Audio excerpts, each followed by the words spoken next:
get it.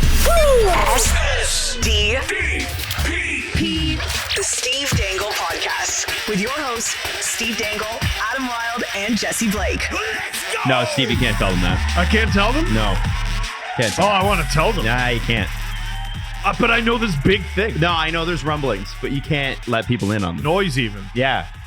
Hold it back. Heavens. Okay. Definitely don't put it out there for the clicks and the views. No.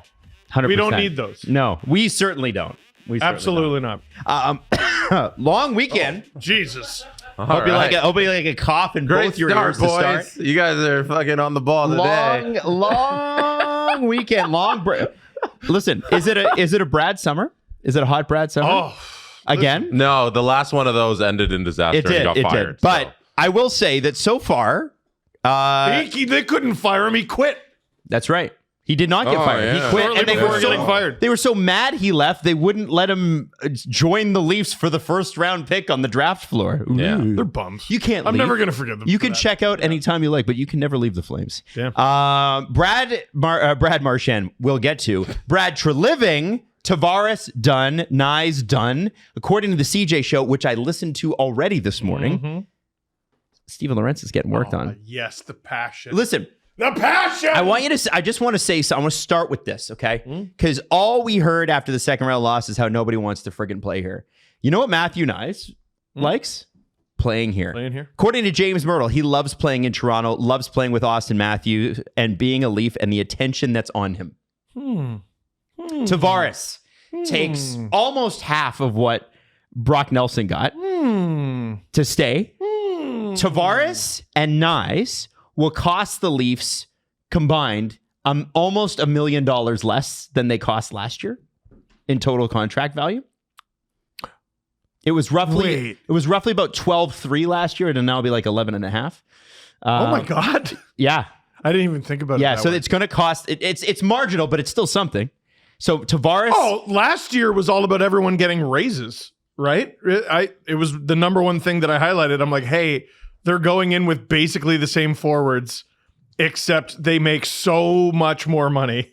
And they don't have Tyler Bertuzzi. This actually kind of sucks. So, Adam, I assume you read the David Alter tweet is what you're referencing? Yeah. I think you read it backwards. Did I read it backwards? Yeah. You stupid idiot! You read it backwards. Oh. So, David Alter... Dumbass! Oh, it's 200 grand. Oh my so God. David Alter tweeted over the weekend that John Tavares and Matthew Knies combined salary hit for 24-25 is $11.9 million, and this upcoming season it'll be $12.1 million. Damn it, David. Why didn't you check my work? So just to correct Mr. Adam Okay, Wilde well, there. listen. That's if marginal. An increase of 1.79% in total salary between the two of them. And let me say this, an increase of 100% passion in the fan base. You know, I think here's the deal, man.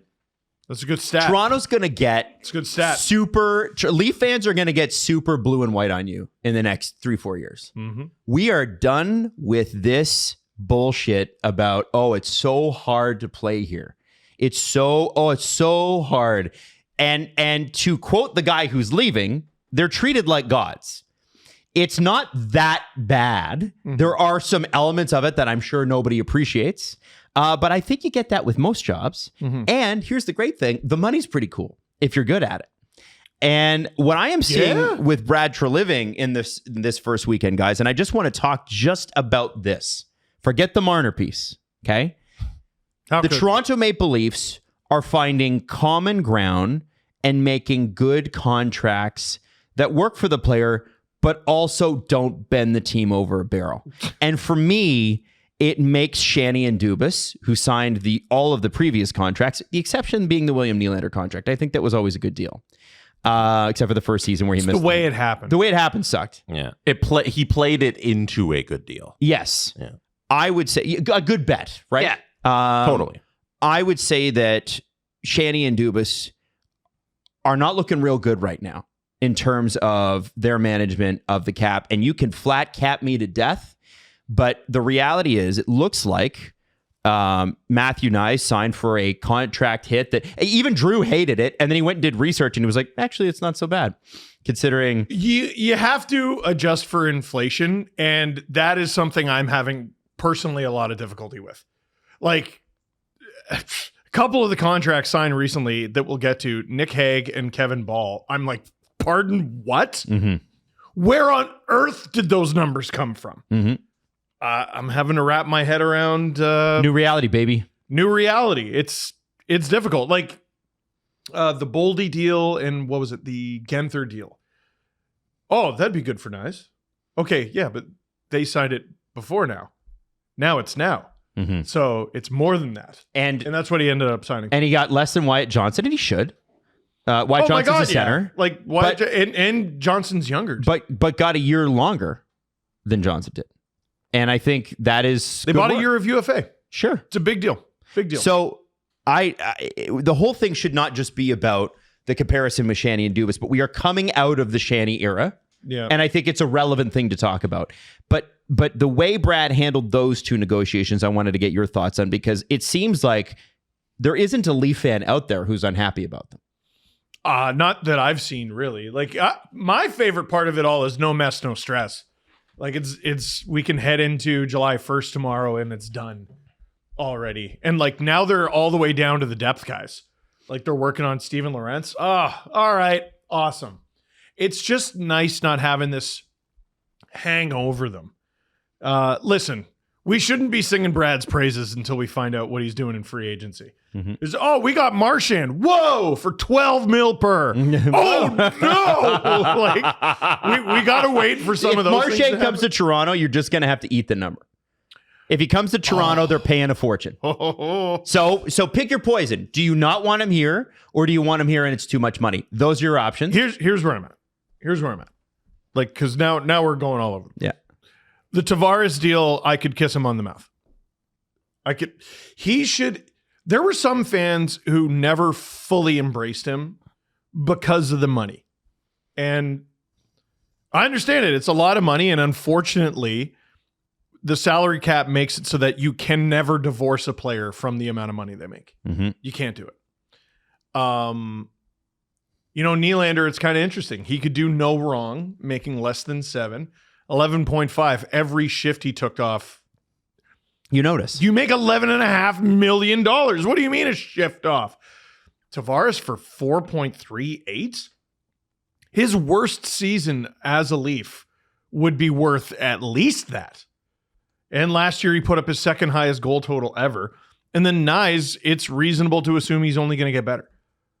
Even if he stays here, 29 and 29, roughly 30-30 for the duration of this deal, while being a power playing, penalty killing freight train, stay. Yeah, absolutely. Those are unicorns. Those are rare. Those are hard to find. Jesse? Yeah, we haven't had a chance to talk about the JT deals. No. We've done a last show. It feels like we did a little bit on our stream. Yeah, but that's not this show, right? So I feel like there's been a million things that have happened in between now and then. So yeah, looking at the deal and just seeing how everything's played out, it's one of the best deals in the history of the Toronto Maple Leafs, considering a salary cap exists. It's post 04-05, and before that, it didn't really matter what the money was. So you could divorce these players from the salary cap. And seeing a guy who almost had 40 goals take a contract that's $4.38 million on the AAV because of the deferred money, it's incredible value that I don't think there's no way you can bend this to be upset with it. If you look at the top 17 scorers from last season, none of them make under $7 million. If you just go by goal score, just goals.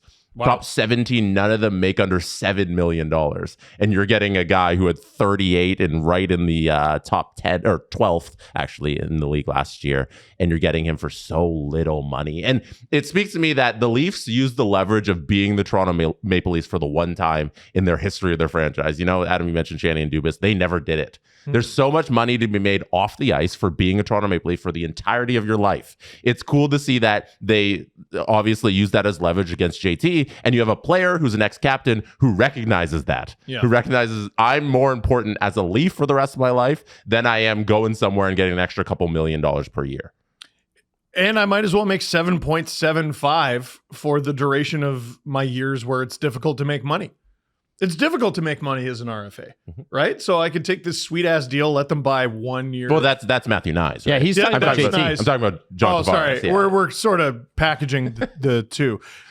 But sorry, all that to say, like with Tavares, people not being able to divorce the money from their performance. Like, you score 47 goals, it's like, yeah, you make 11 million, you should.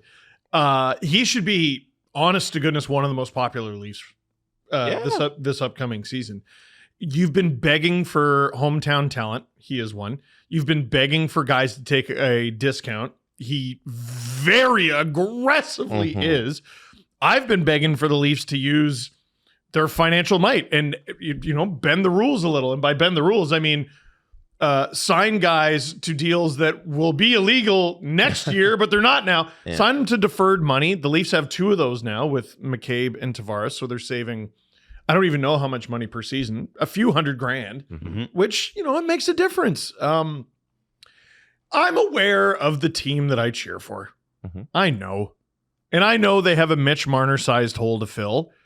These 2 deals help you fill that hole. The Tavares contract, it fits so many of the Leafs narratives that we're unhappy about coming out of the playoffs. Like, for this guy to take the less money, there's like an avenue now for him to have his rafter in the jersey, or jersey in the rafter instead of backwards. I like you can put a rafter in the jersey also. In the jerseys. You could probably do that if you really finagled it. Engineering students? Anyone? He's ex-captain. He's going to be forever. There's plenty of guys up there who hasn't won anything. Yeah. But the importance that he can be now to a fan base that's getting increasingly angry with this team, it can be a complete 360 or 180 with the fan base, where now they love this man for wanting to be a Leaf. He's changing the narrative, what the Leafs want to do with this franchise. He's helping do it by taking this contract. It's cool to see. I want to say, I got a cool comparable for you guys in a second here. We're going to go Leafs nerd for you. Ooh. But before we do that, I want to say that, Jesse, I think you absolutely nailed it. And one of the things I've been sort of talking about, bringing up, is,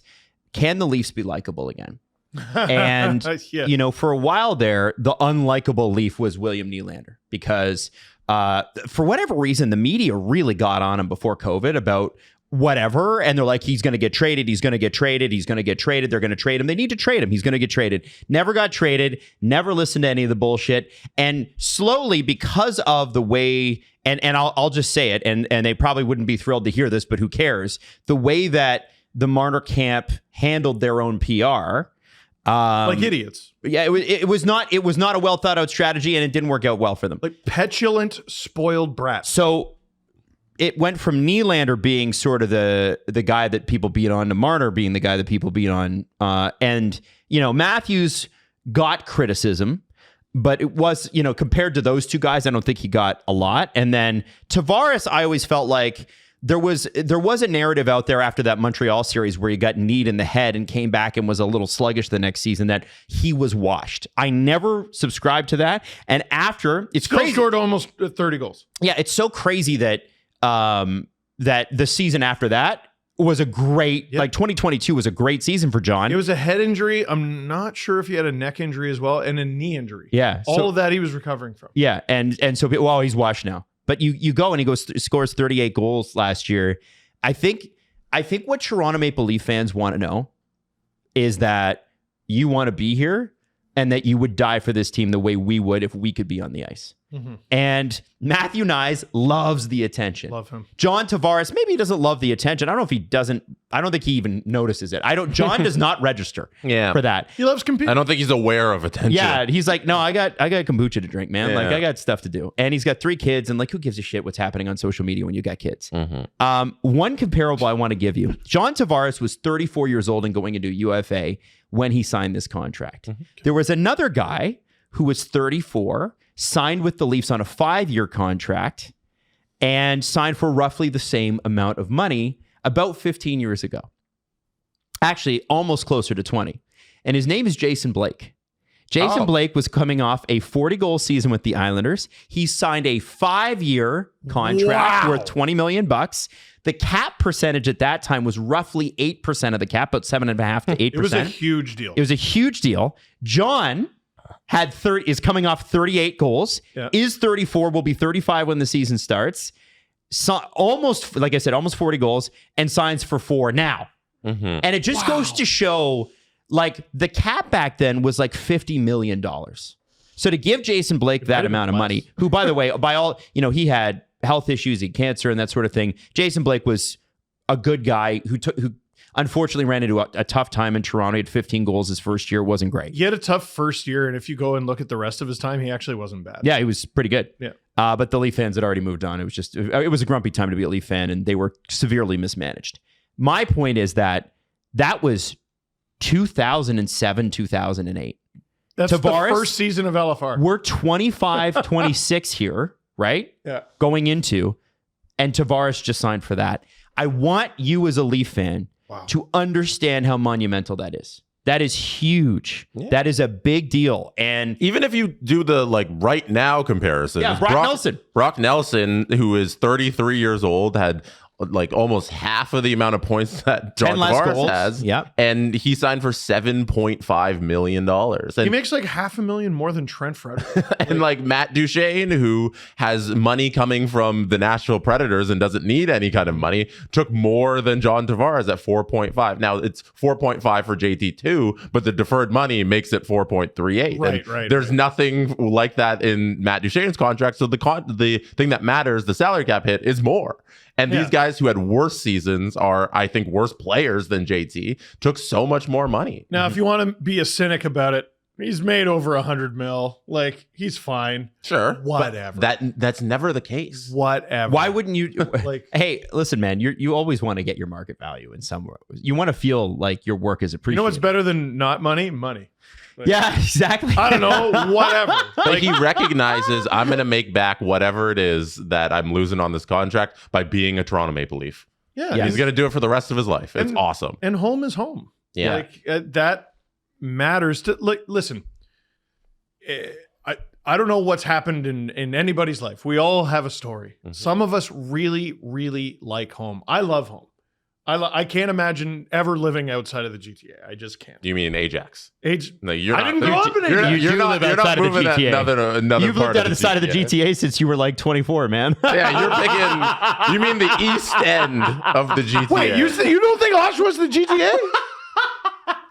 I'm gonna beat you up. How dare you? The GO train line is clearly the GTA. So that goes Niagara Falls is GTA.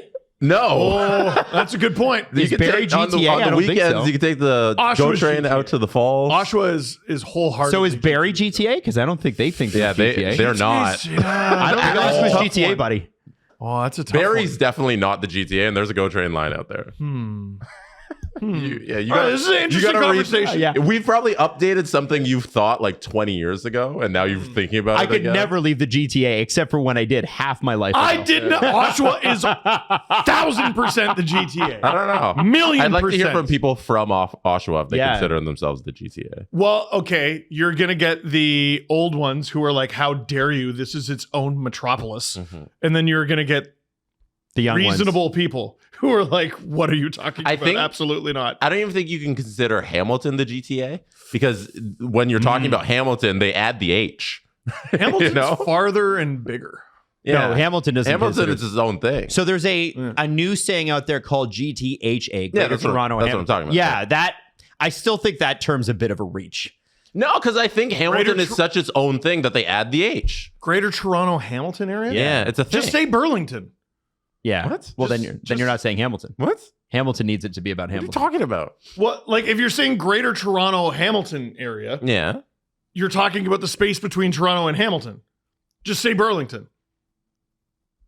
I don't get it. What do you mean you don't get it? Adam, am I on base here? I don't think you're wrong, but it's Hamilton is the major city center, which is why. But if you're talking about the Greater Toronto Hamilton area, you're not talking about Toronto. Yeah, but Toronto, and Hamilton. We're adding Hamilton to the GTA by adding the H. Oh, yeah. I'm misunderstanding what that means. You don't. I get it now. Anyway, why don't you simply call it something else that it isn't? I didn't understand at all. I get it now. No, this is fun. Listen, I like this. Some people, great deal, JT. Some people like home. He's home, and he's going to stay home. Some people want to escape home. They don't want to be anywhere near home. Some people leave home, and it's something that they wanted, and they discovered they miss home. Some people stay home, and it ends up being a terrible idea. We all have our journeys. I think John Tavares is getting exactly what he and his family want, and they're going to stay home. I want to also mention when Steven Lorenz signed here after winning his championship with Florida, although he was a PTO, he turned down real money elsewhere to be here. And Brad said to him, listen, make the team. We'll figure it out.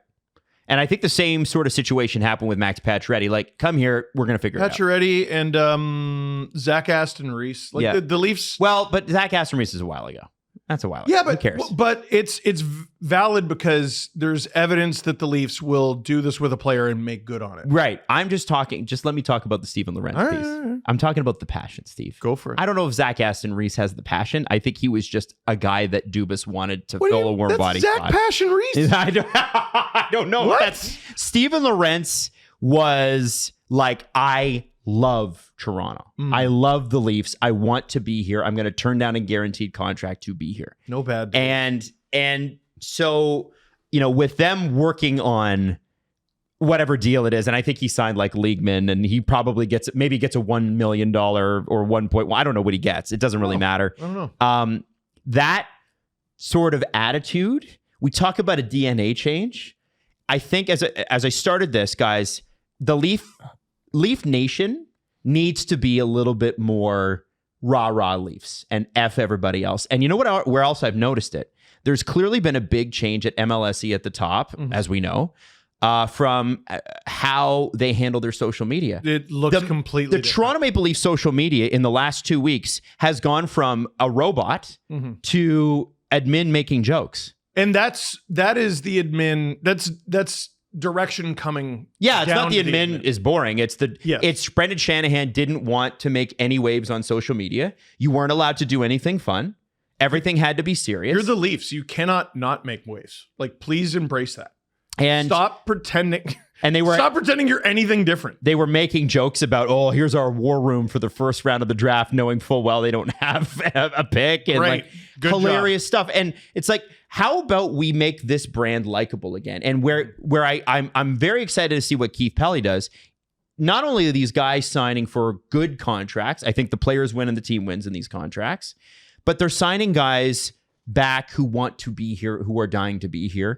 And they're going to stock the roster with a bunch of those guys. And listen, we've had so many people walk through here and go, oh, they're going to trade Willie. Oh, and you remember that Brian Burke quote from 5 years ago, which was just Brian chumming the water. Total bullshit quote about he's going to leave for Arizona. No, he's not. Oh, Matthews. Yeah, sorry. I should have said Matthews. Total bullshit quote he pulled out of his ass, and I would say that to him. But I also know at that time, his job was to be... I wouldn't have said it to him 20 years ago. A really good... Yeah, I'd say it to him now. Really good on-air personality, which Brian Burke always was. He was great. Fantastic on the air. Awesome. And that stuck with people until that contract got extended. And I think Austin also loves being here. He loves the spotlight, wants to be in it. And so when I look at this group now, and we will move to Mitch Marner here, because we buried the lead on purpose, this is a guy in Mitch where it's become pretty clear. Even Jonas Siegel's like openly writing it in his articles. For 18 months, this guy hasn't wanted to be here. And it's okay because breakups happen. But get on with it. Like, yeah. And so what are we doing? Because, so many people blame the agent. And Darren Ferris has a job to do. But I look at the way his other client reputation. No, I look at the way I know. I look at the way Sam Bennett got done. Quietly, easily. There was a little bit of talk out there that he could get $10 million if he hit the open market. Seeing what Besser got, you could see how maybe that might be true. I don't know if it would have been a full 10, but it would have been significant. The Panthers bent. They wanted to give him Verhaeghe's deal. He ended up getting $1 million more. But it was quiet. It was done quietly. Besser hasn't signed anywhere. Not Besser, Bennett. Oh, yeah. Bennett with Florida. Bennett, that's the same agent, right? Besser is not the same agent. Right. No. If you heard a loud whirring sound, it was me trying to figure out the Besser deal. Oh, okay. Yeah. No, So- I think you accidentally said Besser. said Besser. Oh, Yeah, I meant yeah. Bennett. Oh, sorry. Oh, my bad, That's my why bad. I got confused. So that I was confused like, 'cause everything. He's a free agent, so I was When you confused. look Sorry. at how, Darren Ferris handled the Bennett thing. Yeah, there we go. That There we was go. relatively quiet. I'm sorry. I said Besser because they were talking about Besser on the CJ show, right? Because it was talking about Winnipeg and Are Besser. you listening to the CJ show right now? No.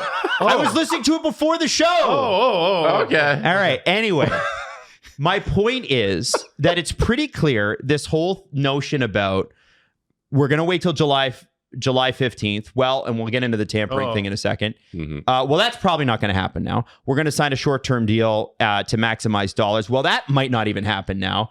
And the fact is, Mitch might go to Vegas. And by the end of the show, you know what? Hold on, and not make $12 million. Oh, I know. Because apparently, what's happened as of this morning is they're going to go longer. Vegas doesn't want to pay him 12, but they want to give him the money that he wants. So they might go longer term to bring the AAV down. And this is where, remember, I started the whole show with Shanny and Dubas. If Mitch signs in Vegas for less than $12 million, it doesn't matter how many years, those two, Dubas and Shanny, are going to have egg on their face forever over this. And I know that people get annoyed when I bring it up, but I think it's extraordinarily relevant because they built this. Yes. They built this. You can't talk about how things ended up without talking about the years that it took to get to this conclusion. 100%. And I know there's a lot of Dubas fans still out there. I'm not totally sure why the Church of Dubas still has so many subscriptions. I think he's just a smart guy. I don't think he's the boy genius we were sold. I think that's a fair comment based on the results. Yeah. Here's what I'll say. So this is obviously a tough negotiation, this Vegas stuff, even though Mitch isn't there yet. He wants to go to Dallas. He can't go to Dallas. Rantanen's there. I can tell you. He wants to go to LA, the high tax state. Listen, based on what I'm hearing about these numbers, at least some people in his camp already feel slighted. The seed has been planted. Good luck. Really? Of course. Interesting. I hadn't heard that. Adam, every fucking thing was an issue. Yeah, but Steve, this time every but Steve, thing was an issue. This time, it's his choice to sign it. They got nobody to blame but themselves. I'm not sure he's ever made a choice. Okay. Well, but this is the difference, right? You look at, he's not going to sign till mid-July, or he's going to do this and he's going to do that. The reality is that Sam Bennett, same agent, handled quietly, quickly, deal done.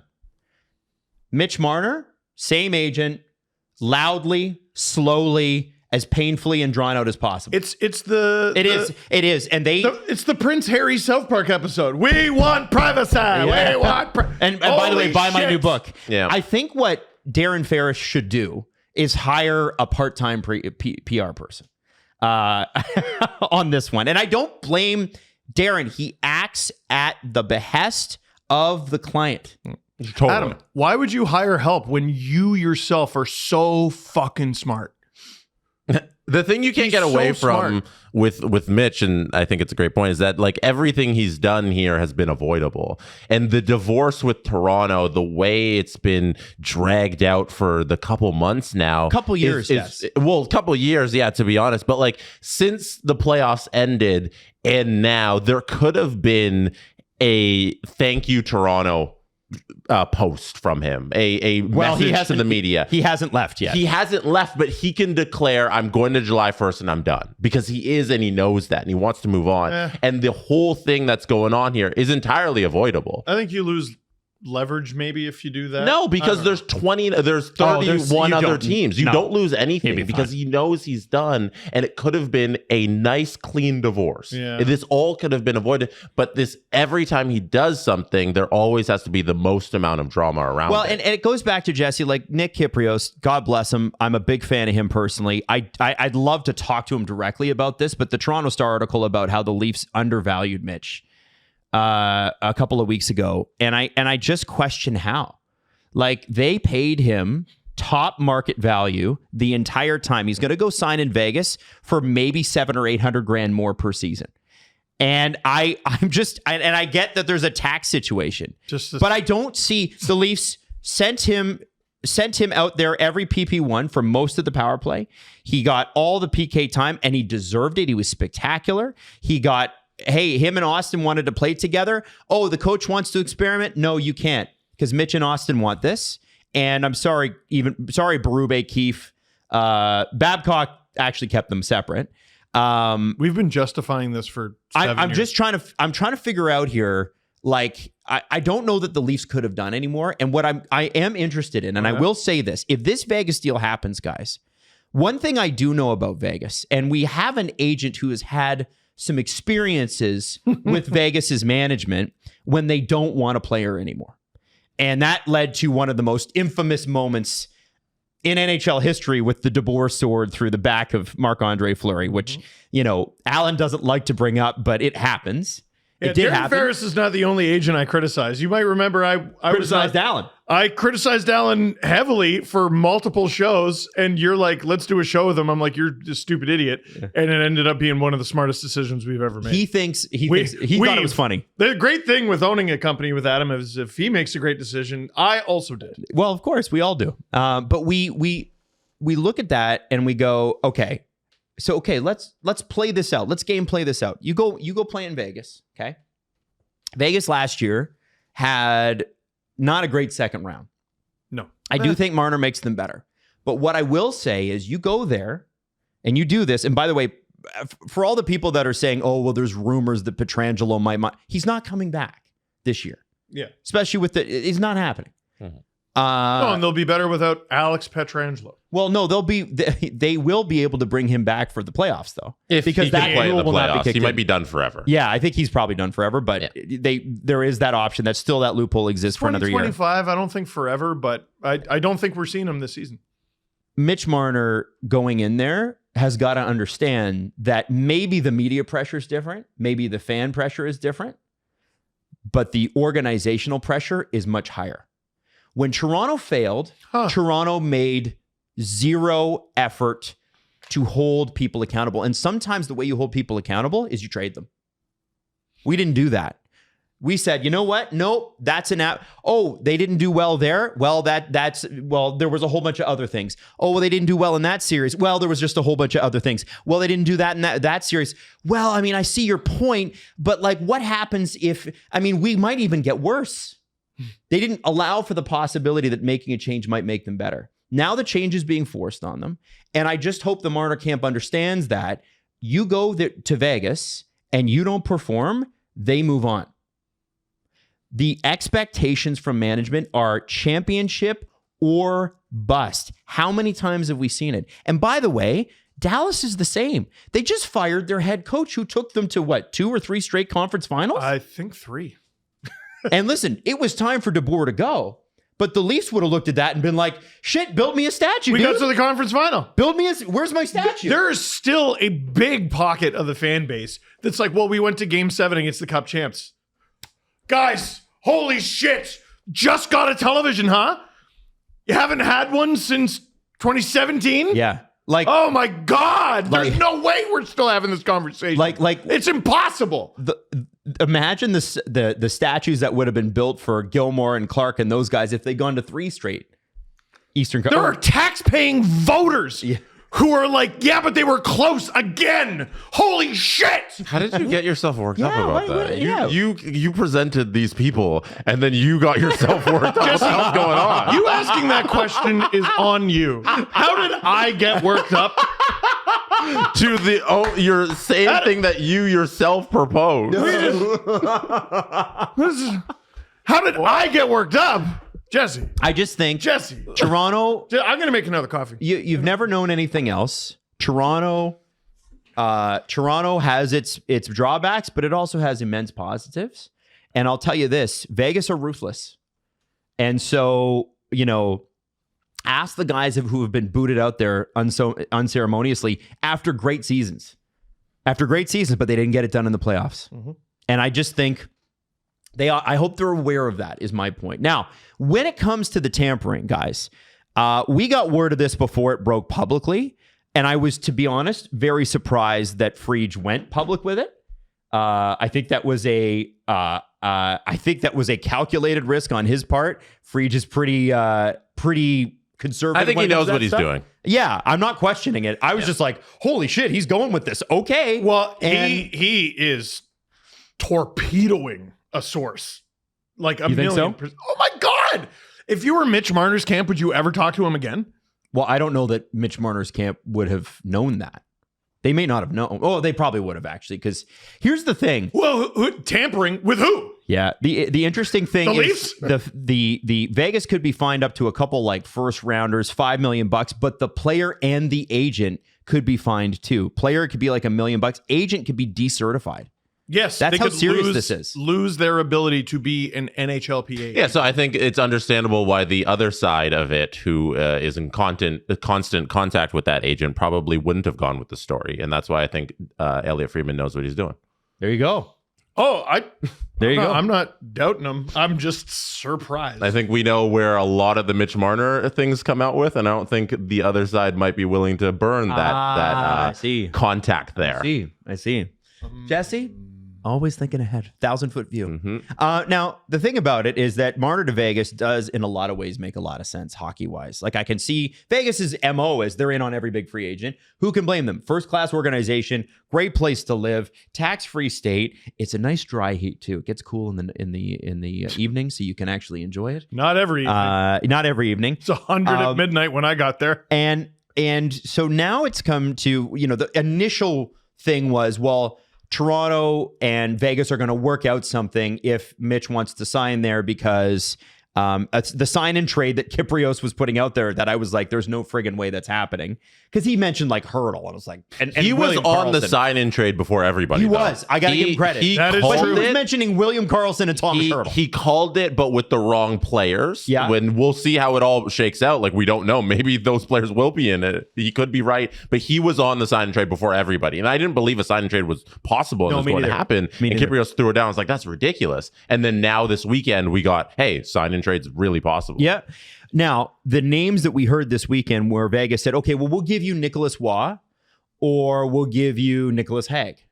Which Nikolai would you like? And the Leafs said, we'll take both, please. And that apparently, this is big balls Brad over here going, I'm on a roll, so why not Hopefully keep it was going? to flip Hague, Now- because that contract is cuckoo bananas. But what I think has really reinforced that this is a real possibility is the fact that Nick Hague was dealt last night to the Predators, and then he signed an extension. But Colton Sissons is now a Vegas Golden Knight. And Colton Sissons, by the way, I just want to say, the Predators have no centerman, and they traded Colton Sissons. And so Colton Sissons is going to come in, likely replace Nick Waugh, or Nick Roy. I'm going to call him Nick Roy. dare you. It's Nicholas Waugh. And he is not only the replacement, but he's half retained. The Preds retained on him. They did? Yes. 50% of his salary. this happened right before I got in the car. What? Yes. And so there's because I think Sissons is making like 4 something, I think.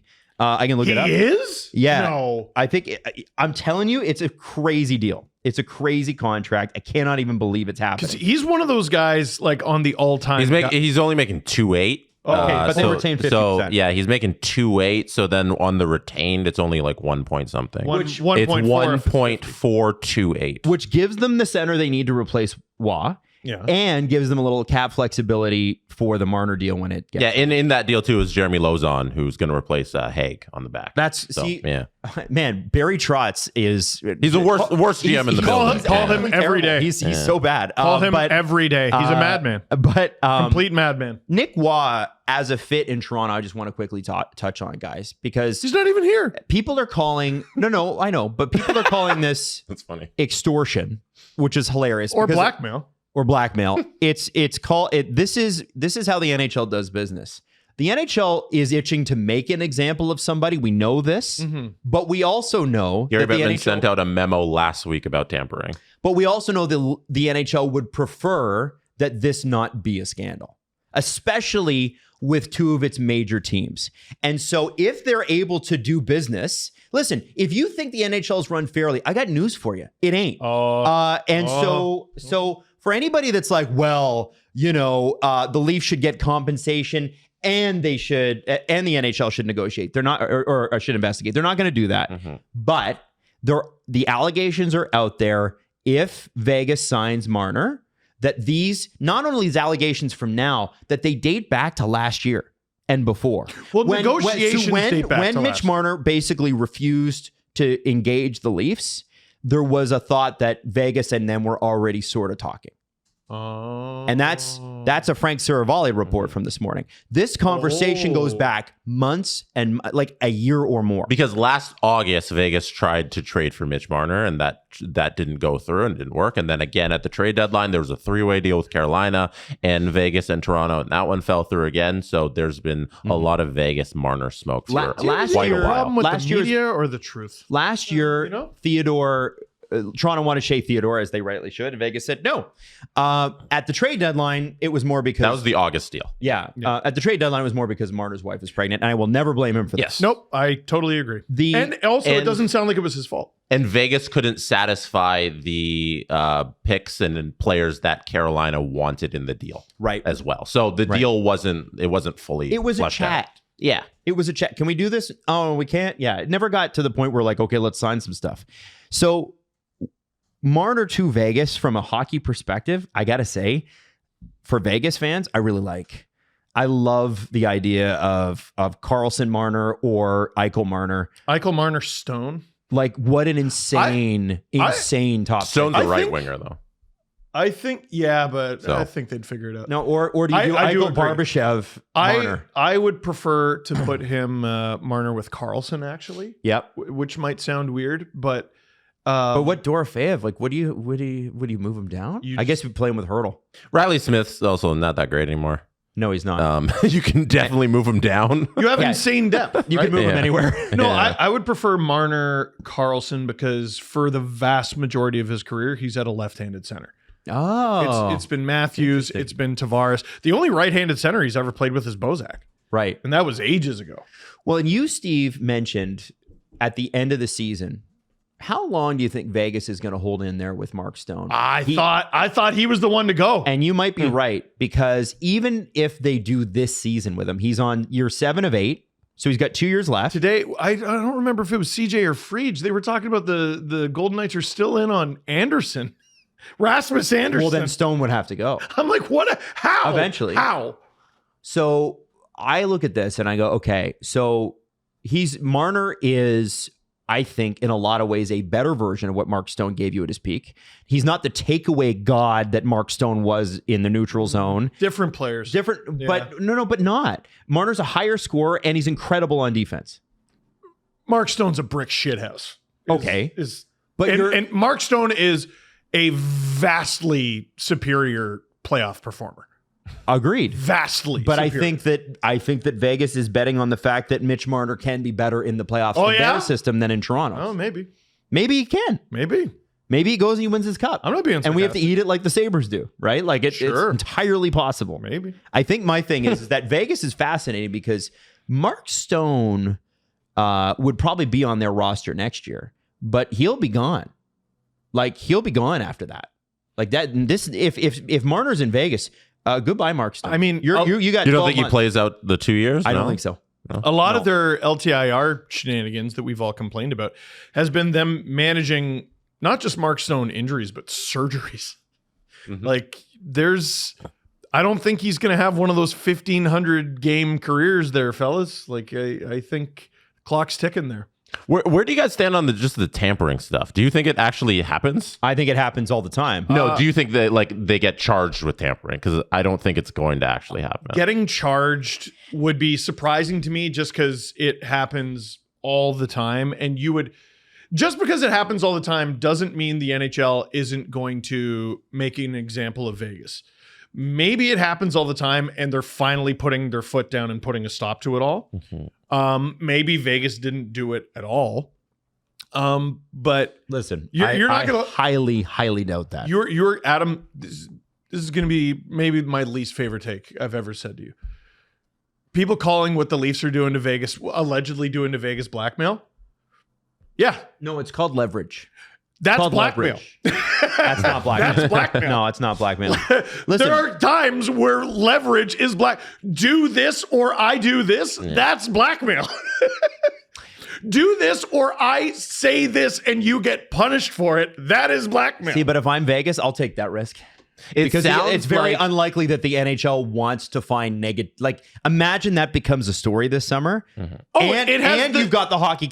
You don't want this. It has the potential to be. It could be a like major scandal. The NHL scandal of the summer. It sounds like there isn't enough evidence for on Toronto's side to prove that Vegas tampered in terms of like a paper trail. Well, I haven't heard any. That's what people keep saying. But- There but isn't a paper trail. The league would have to investigate, and they would be like, turn over your phone. Maybe they could find it. I don't know how far they can go with that kind of stuff. They can. But, They can go as far Ask as Colin want. Campbell about subpoenaing emails. yeah, but that's under like the law, right? Yeah. This is Yes, under yes, NHL yes. rules. I don't know how much emails and texts are in the NHL rulebook CBA and what Gary Bettman can do, but it sounds like right now nobody has a paper trail on their tampering. Well, hold on though.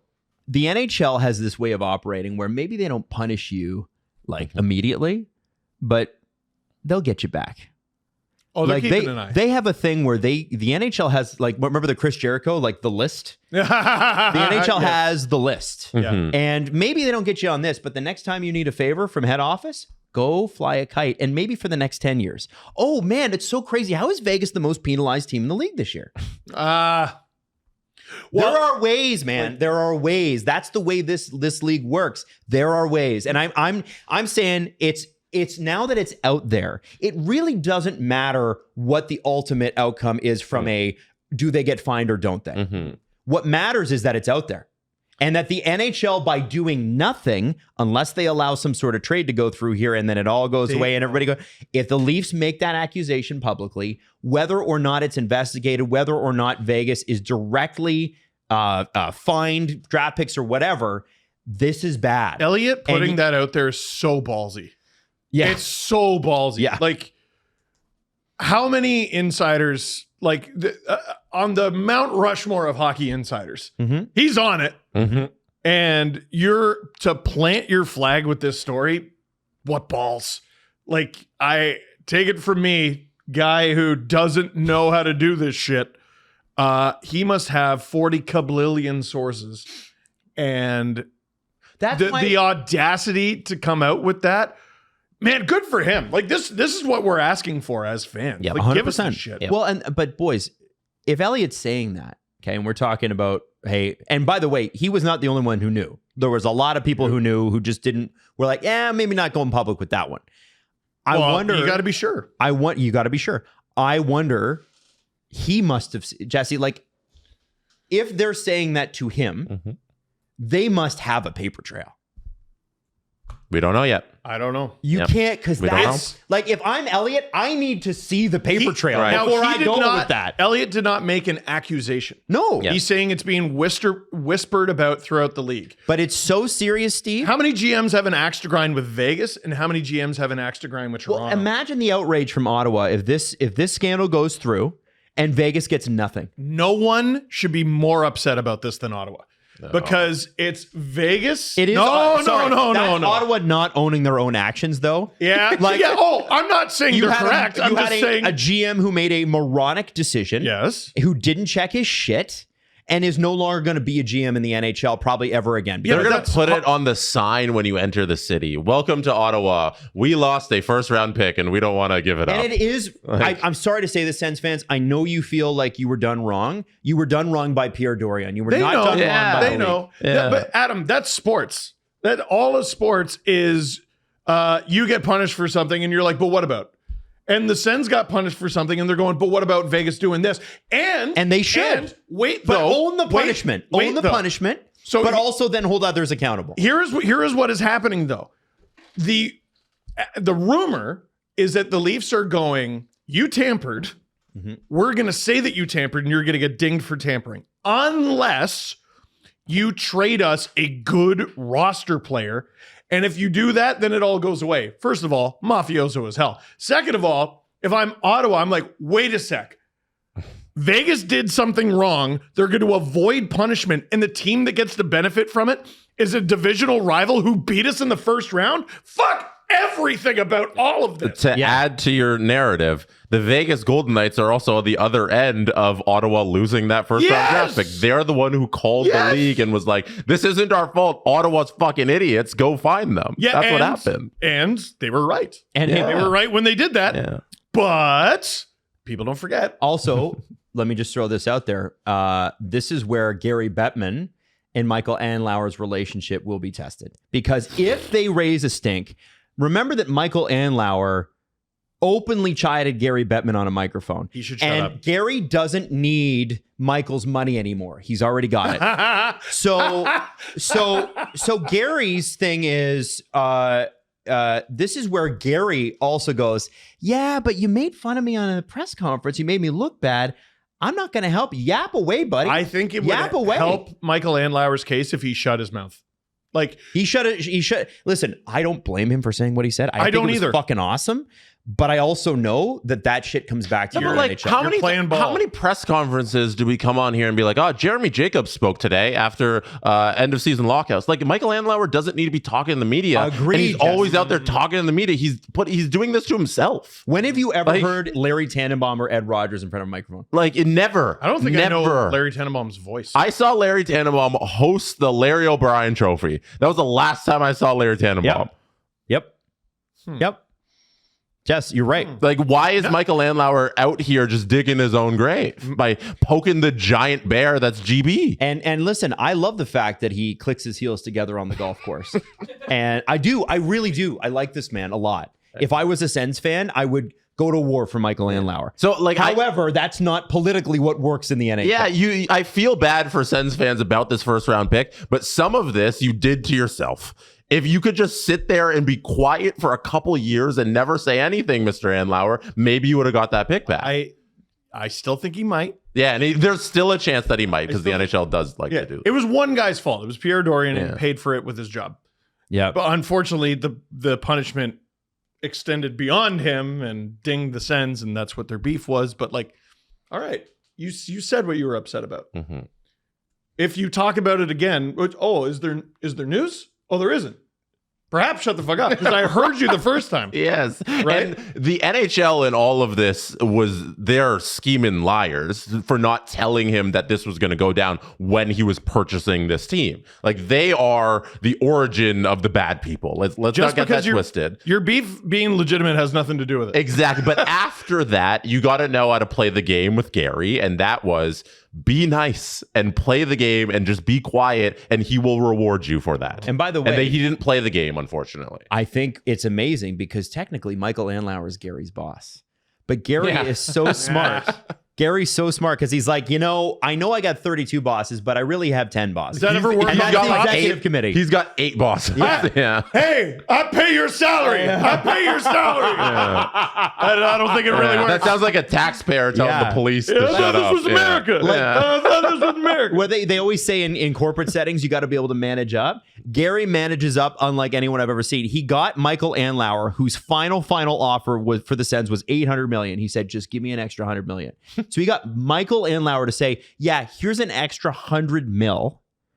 And then goes, by the way, we're taking a first round pick. And also fart.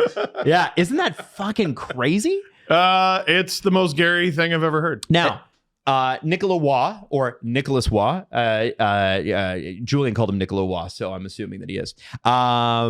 Nicolas Waugh is, if he is headed to Toronto, this is a 15, 16 goal scoring guy, has some flash, tough. If he is in Toronto, I think it's worth mentioning because tomorrow we got free agency, which is going to be bonkers. So we're not going to have a lot of chances to talk about it in the same way. Tell me now what the Leafs might be getting in a guy like that. We just spent last week talking about Scott Laughton and how he needs to be the third line guy. Does this guy fill that role? Does he fill a fourth line role? Is he a winger with Laughton and they're trading off center? Like, what do they do? He fills so many needs. You don't have to play him at center. You probably should, but you don't have to. You have that option. Vegas doesn't play him at center. Yeah, well, there you go. So Scott Laughton, you don't have to play him at center, but you can. Scott Laughton, the left-handed shot. Nicolas Waugh, the right-handed shot. The Leafs haven't had a steady right-handed shot center. A while. Is Kadri even a lefty? No, Kadri's a lefty. I'm trying to think of Kerfoot. Well, that's not steady. Yeah, you're right. Like, it looked like Michael Amadio might be. Yeah. And then he ended up going to, they waived him and he went to Vegas and won a cup. And even Vegas, I don't think plays him at center very often. It's been, Bozak trying to think if there's been any since Bozak. All that to say, they haven't had someone do that for a long time. So it gives you another option for handedness. He can play center. He can play wing. He's big. He's mean. I've really enjoyed watching him in the playoffs over the years. He was so good during their 2023 run at $3 million and a year left after this one. Yes, give me. Now, the only thing I'll say, and it's not a crisis, it's just, something that you need to look out for. There is zero need for David Kampf on your hockey team anymore. Well, they're trying to move him anyway. Him and Callie. Yeah. Like Jarn Krok, you could still use him. Could take or leave. You could use him. He can play either wing. Kampf is a center, and a center, and one that you thoroughly, because of Lawton and Waugh now, you don't need. Maybe Waugh. Maybe Waugh. Well, yeah, because he's not even a Leaf yet. And the thing about Waugh is that weird. he does Kampf scores like next to nothing. There, you can expect a goal or two. He scores like a bang and crash depth guy. Good, great. I mean, you're not getting him for his offense, but the occasional goal would be nice. The DNA change, I think he had 4 goals in the playoffs for his run, which is pretty good by Leaf standards. Pretty sure. I'll look it up here. Playoffs. 2 goals. Excuse me. Sorry. That's a lot different than 4 goals, but it's still something. Half of the reported number. He did get 4 goals for the Vegas Golden Knights in the 2020-2021 run. But this is a guy who fits the change in DNA that I feel like we're starting to see with Brad. Brad changed a couple of things last year right away. Mm-hmm. So the first year he was kind of brought in late, and it was sort of like, arrested development on that. Janky. Yeah. Last year was his first real summer as coming in as the GM and knowing what the team's needs were, blah, blah, blah. Hey, he can't get away with, I just got here at that point, right? Gets Woll locked up. Mm-hmm. Which, by the way, I was so wrong about that deal. That deal's looking real good these days. That contract's nuts. Anthony Stoller's for 2 years, so we got another. That contract's nuts. He gets Tanev, OEL, re-signs McCabe. By the way, Kevin Ball and Nick Hague are making more than Jake McCabe. Dude, the Leafs going into the summer with a full decor locked up is looking better and better and better. Some of these numbers are nuts. At $3.25 million for 3 more years, dude. Come on. I don't know if it's a great deal. It's not a terrible one. Because at the end of the day, he's still he's still a third pair guy. I mean, only because they play him there. He shouldn't be in your top 4. You don't think so? No, I think he's better than that. He can. He did in a pinch all the way to the finals with Florida.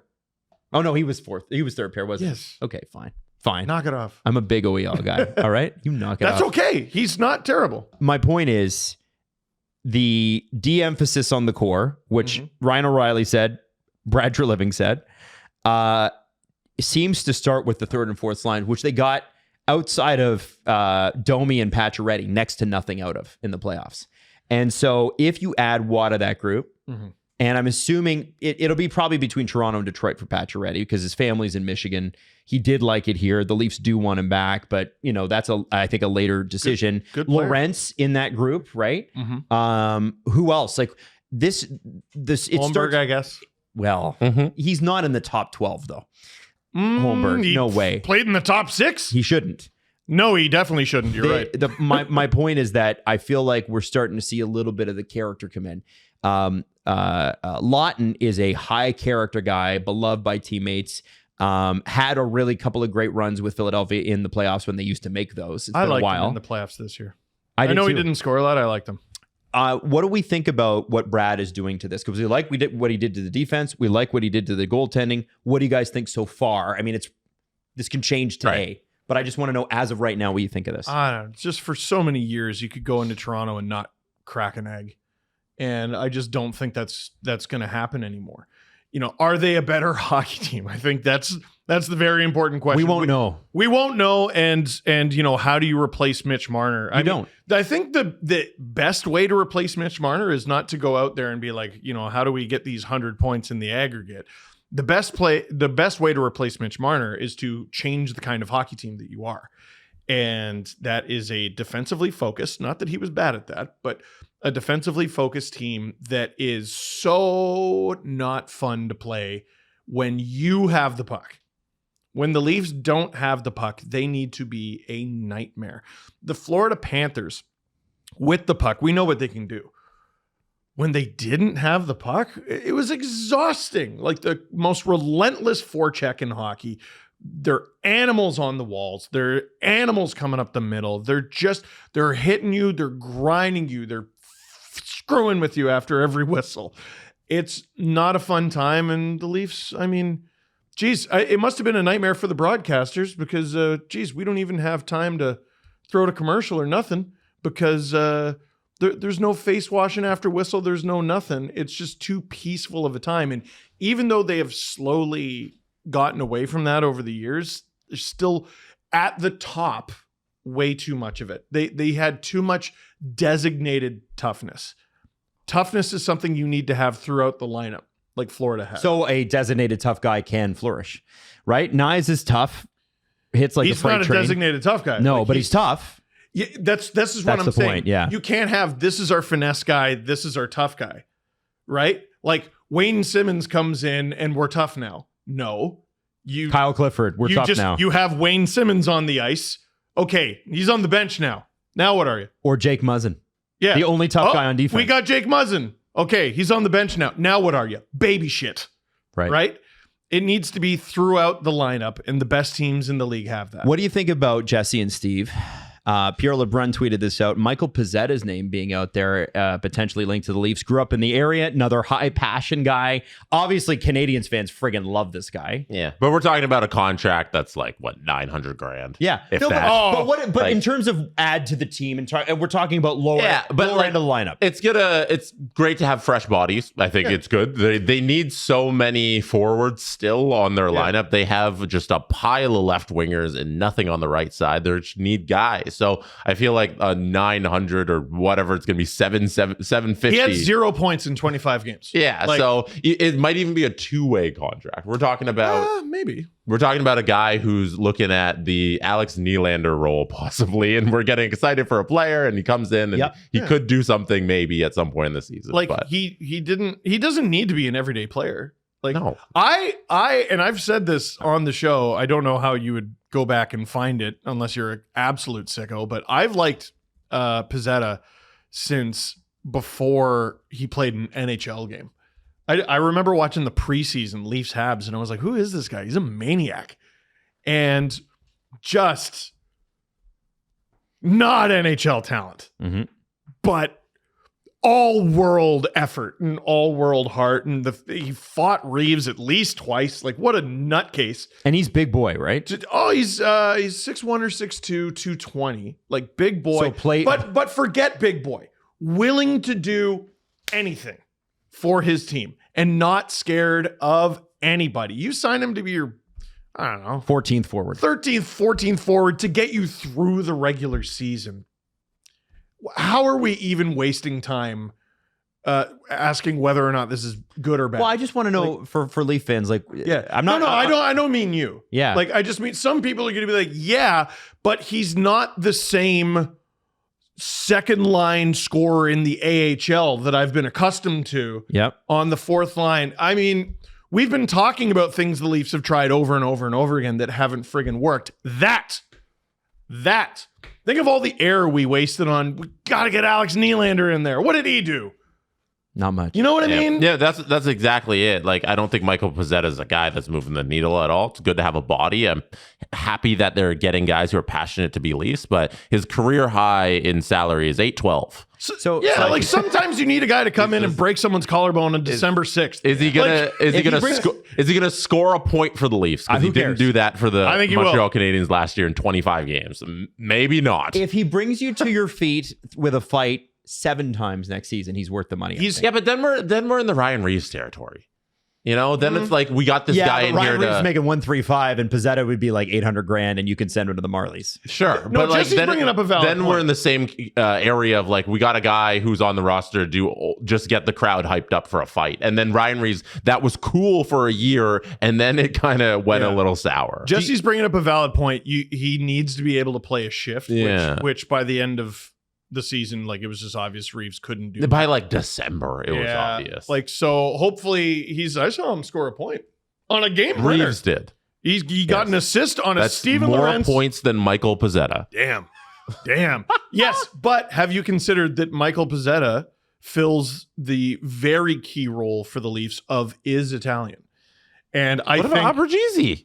it's well, Keep him around. he wasn't on the Leafs, was he? Yeah, Not that's this true. past season. That's true. So, oh my God, can you imagine Pezzetta Mangiapane? Oh, there's going to be a parade in Maple. Woodbridge is going to go crazy. That is going to be a day. So, like, Michael Pezzetta, cool. You want to be a Leaf, not moving any Okay, needles. so maybe two names that might. Okay. Okay. And again, I'm talking about the lower end of the lineup here because we are de-emphasizing the core in this moment. I'm trying to figure out what Brad's moves are in the bottom six. Two names that have come up, Tanner Jeannot and Brandon Tanev. Not high scorers. Mm-hmm. Jeannot is still like, what, 25? He's 26. He's a young guy. So there could be still something there. But they, at one point, I mean, Tampa really believed in this guy. They spent a fortune to get him. Didn't work out. And they thought he might be like a big-time power forward in the league. There probably are some tools there. I mean, it's really hard to fluke your way to 20 plus goals in this league, and he did it. Yep. You should go forward assuming that's not there. Mm-hmm. It's nice to, but maybe he's a 15 goal, and Nicola was a 15 goal. Even 15. Like, I'm going in it realistically. Like, yes, I am allowing at the back of my mind in like a little folder in a cabinet to be like, but what if Tanner Jeannot scores double digits? Yeah. Right? I'm allowing myself to dream that, but really, I mean, we talked about like, oh, well, can he play a shift? Tanner Jeannot can play a shift. Yeah. That's what I mean. That's why I brought him up. Tanner Jeannot is somebody I'm legitimately excited about if he's on the Leafs for like a $1.1 million. Like, there is so much, I think, hockey sense still in there. There's the ability to have that 24 goal season he had, which is a couple of years ago, was still on his rookie deal with Nashville way back when. Like, he's not that player because he's had enough time in the NHL, but this is somebody who still, as of a season ago, still cost the Kings a second and a fourth to acquire. It's like, he has value. There is talent there. Yeah. I hope that he's able to play on the right side for the Leafs as a left shot, which will be a little confusing because they have so many left shots. But Tanner Jeannot has real value and can make an impact on the Leafs. I really hope they get him. Fourth line for a very long time. Like, they were unplayable. Most of the Matthews era, the Leafs fourth lines have been unplayable. What they did in the playoffs this year is it's just not how you win. It's just not typically how the Stanley Cup champion is built. And like who was it? It was Pacioretty, it was Domi, and who did they have with them? Oh yeah, McMahon. A lot of the time, it's just not how it's built. Like, you have to be able to fly in and hammer and smash and beat the shit out of your opponent. That is what they do. The last time there was like a fourth line with like an offensive slant that I can think of that won the cup was like the Caps. With like Brett Connolly, Devontae Smith-Pelly, I don't remember who else played a pretty big role in that. Oh, they were awesome. Yeah, they were awesome. But like Tampa it wasn't built like that. They could chip in a goal. Their third line was more like that, like with Blake Coleman and Barclay Goodrow, and was it Tyler? Who was the center of that line? It was Goodrow, Coleman, and Gord. Man, what a bastard line that was. The third line, and incredible. They were frigging awesome. Yeah, but their fourth line wasn't like that, right? No, the fourth line I want to say was like Maroon. Belmar was in there. I don't know if he was there the year they won the cup. Who was their center? I think Perry was in there a few years. I'm trying. But the point being, it was fun. They had their moments. They helped win the series against Ottawa. But the cup champion, that's just not how it is. Like, you look at what the Leafs iced, and you're like, all right, well, put them in a one-on-one tournament. It's just line versus line, and it's them versus Thomas Nosek, Jonah Gadjevich, and AJ Greer. Yeah, you'd be like, wow, the Leafs won. Or even Mackie Samoskevich and any of the other guys who came in and played. Samoskevich barely played. Like what I'm saying is, like, yeah, you would take the talent on the Leafs fourth line. That's not what a fourth line does. That's not what they do. They're full of Jeannots. Okay. What does you know about Tanev? What do we think about Brandon Tanev? What do we think about now? That guy was making $3.5 million last year. That's too much. It's too much money. This is a guy that maxes out in the regular season as 10 goals. You can't expect Brandon Tanev to score much for you in the playoffs.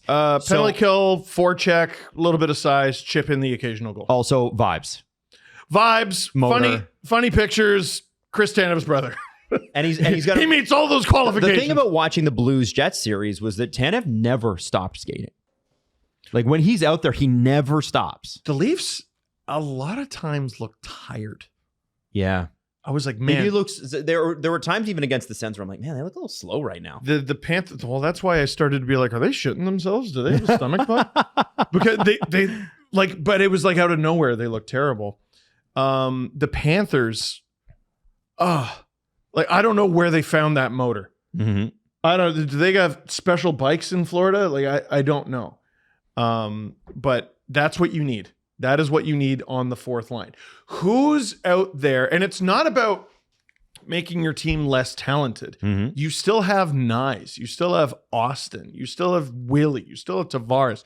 Who is softening them up for those killers? Yep. At your best, you go one-on-one with Austin. Maybe you do a good enough job. One-on-one with Willie, one-on-one with John, one-on-one with Matthew Knies, thank you. Maybe. What if you're at 95? What if you're at 90? What if you're at 85? What if you're... Holy fuck, that was a big hit from Jeannot. Holy shit. Adam looked out the window. Outside. I know. Like, no, and all of a sudden, now you're at 60 and they replace you with another guy, but he's 80% of what you are. And that's what the Panthers did. And have done for 3 straight frigging years. And so did the Lightning before that. They were not nice to play. That's how you win the cup. That is how you win the cup. You think Cernak and Shen and those guys, I mean, listen, I know Hedman and Vasilevsky got a lot of attention, but the rest of them were pretty nasty. Look around the league. Every year, every team has stars. Every team has stars. Mm-hmm. You got to tenderize the meat a little. Yeah. You got to make my life easier. You know what I can do. You've seen what I can do. I'm Austin Matthews.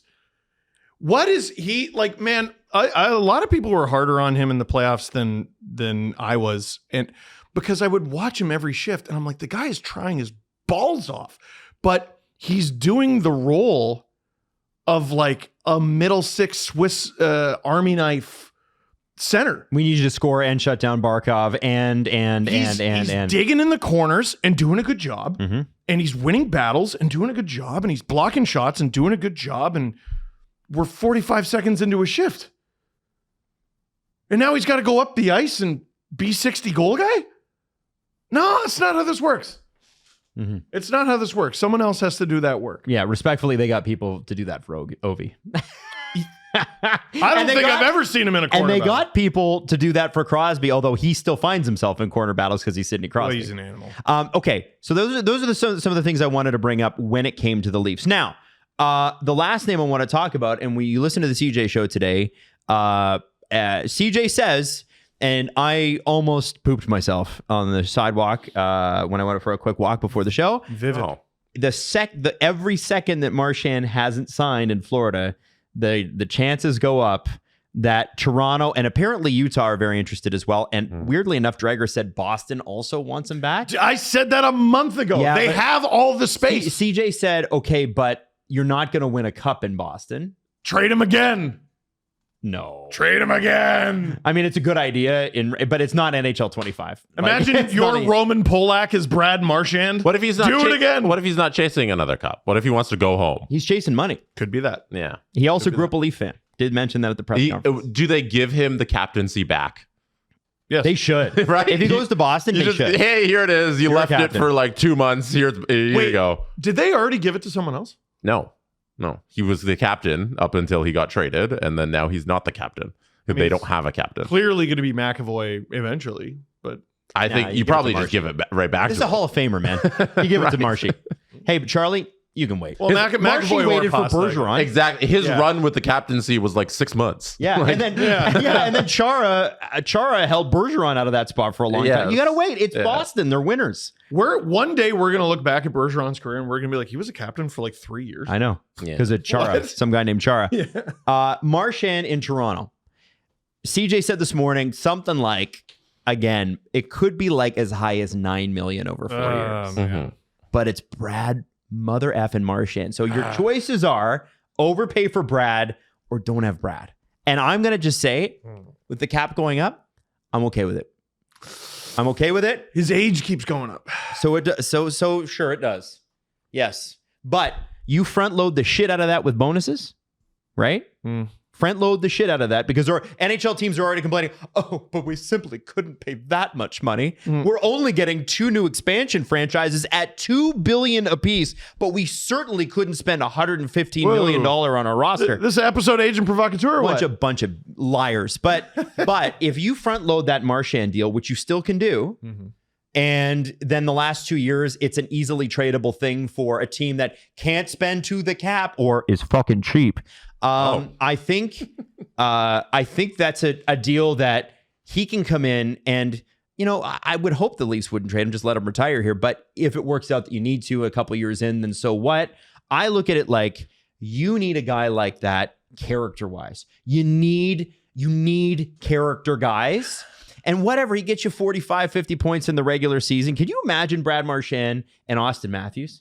No one is touching Austin. The contract feels ugly. It does. Yeah, let's get this out of the way. $8 million for an old man in terms of hockey years, it feels ugly. But it is a bad contract. And for way too long. Is it any different than Pavelski with Dallas when he was making $7? Yes, because Pavelski, if I'm not mistaken, maybe you can find this. Yeah. I don't think he was 37 when he signed it. Now, the other thing, that deal worked out way better than I ever imagined it could. But when that bill came due, they got Rantanen. it was over. Oh, fuck. I'm sorry. Did Dallas get bad? When that bill came due, Dallas only made the Western Conference final. Here, let me give you this. I also Let me think give you that Joe Pavelski is the exception to the rule, But not would Brad not what fall into that? I don't. We think don't so. know. I think You don't I think think so? the majority of guys who are that age do not keep up their production and aren't worth $7 million. Joe Pavelski signed that deal in 21-22. That's when the contract came up. He signed it originally in 1920. So how old was he? When He is 40 right now. So do the math there. No. So he was Marchand's age. Yeah, that's what I was bringing it up for. You guys don't believe me. No, I just didn't know. He was coming off of a 38 goal season. Holy shit. And look at that. He only scored 14 the next, Steve. Yeah, and then 25, 27, 28, 27. Brad Marchand, he's a great dude, not coming off a 38 goal season. If it is a 2-year deal. It's not going to be. I'm not doing it. Well, if it's a 2-year deal. He had 23 goals last year. He had 51 points. Can I say this? Not even close. In 71 games. It's wrong. It's wrong. Mm-hmm. No.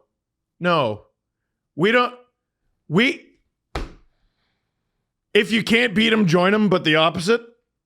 If you can't beat him, buy him. If you can't beat him, buy him. Him in a Leafs jersey is going to look so fucking weird. Do you know how many Leafs jerseys would sell day fucking one if Marchand is here? He wouldn't have to play a game. It would be the best-selling jersey. Maybe even more than an Italian guy, honestly. Well, and here's what I would say, guys. I don't know if it's more than an Italian guy. You never underestimate. We identify with him. The nose. Look at the nose too. He's one of ours. Vaughn comes through. They spend their cash. 100%. They support their own. My point is, you say to Brad, and Jesse, you mentioned this, the Leafs have never friggin' taken advantage of how much money you can make here in ancillary dollars. That you don't have to pay escrow. You don't have to pay your agent. It's just endorsements. So $9 million, that's fucking nuts. But you say to Brad, listen, we know all the people that can pay you extra money. Why don't you just come in? 9 times 4, I'm out. I'm flatly okay. out. But leading into last year, the Bruins sucked ass. Yes, right? They were bad. Before that, he had a 67 in 73 and he had a 67 in 82.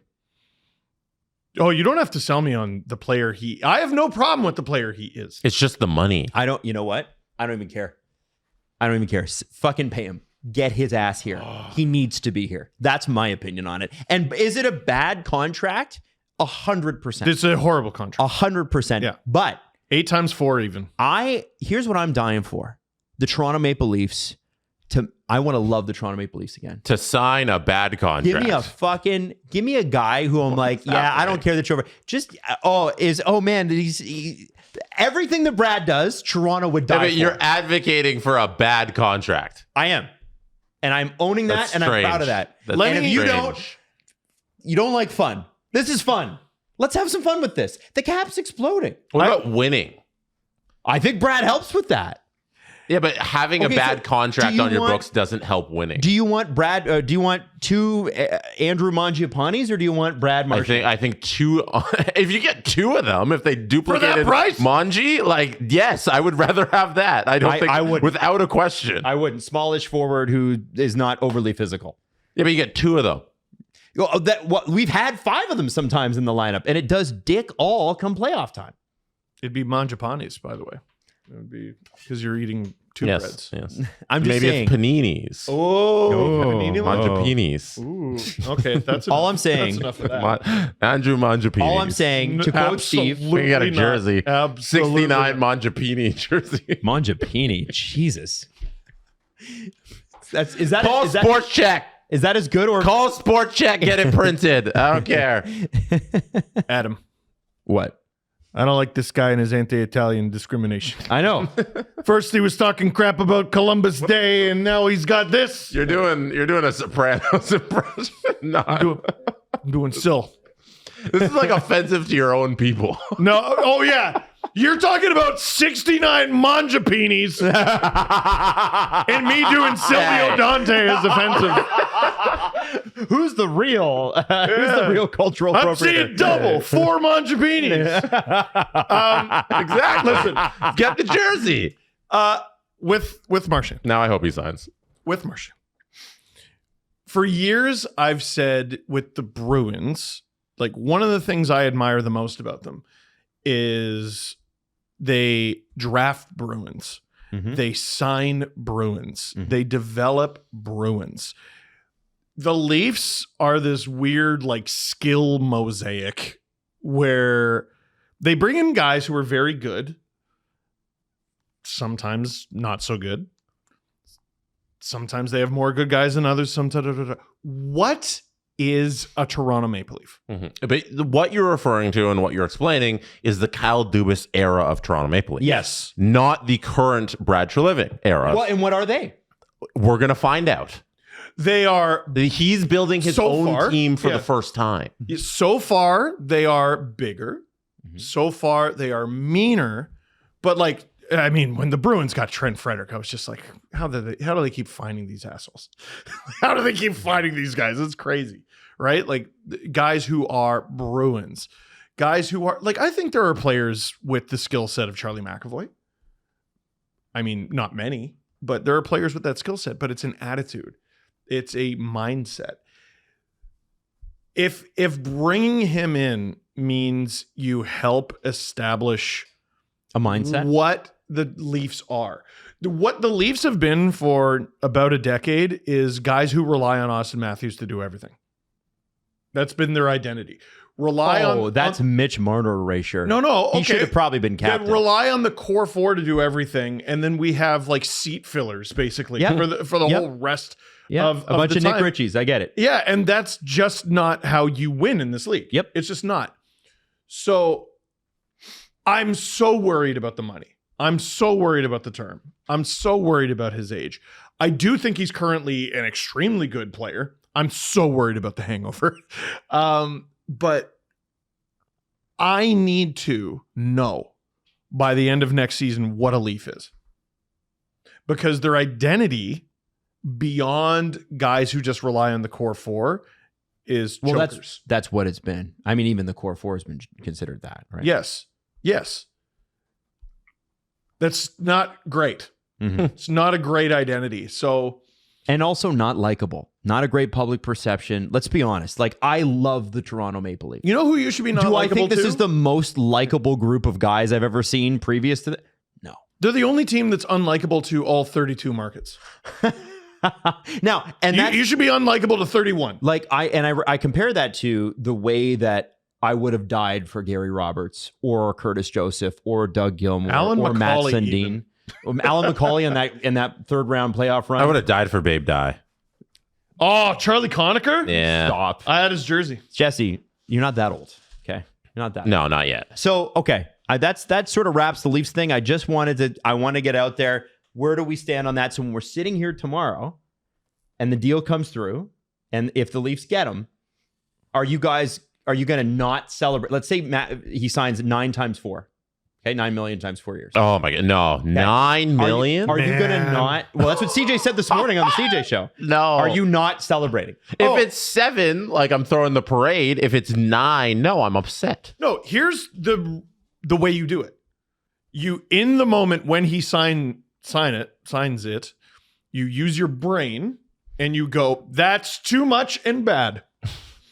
Then when the season begins, you go to your heart and you go, yo, holy fuck, Brad Marchand's a Leaf. Isn't that nuts? Mm-hmm. First time you see him dick with some player, step on his stick and break it, trip him, punch him behind the play, it's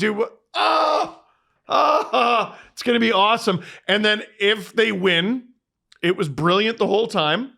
And if they lose, you always knew it was going to be bad. Because of the money. There's a difference between rooting for something and trying to predict what you think is going to happen based on the transaction and the move and the player. Every year I was like, I hope Mitch Marner gets 40 points these playoffs. Like, yeah. And then when he didn't, I was like, well, yeah.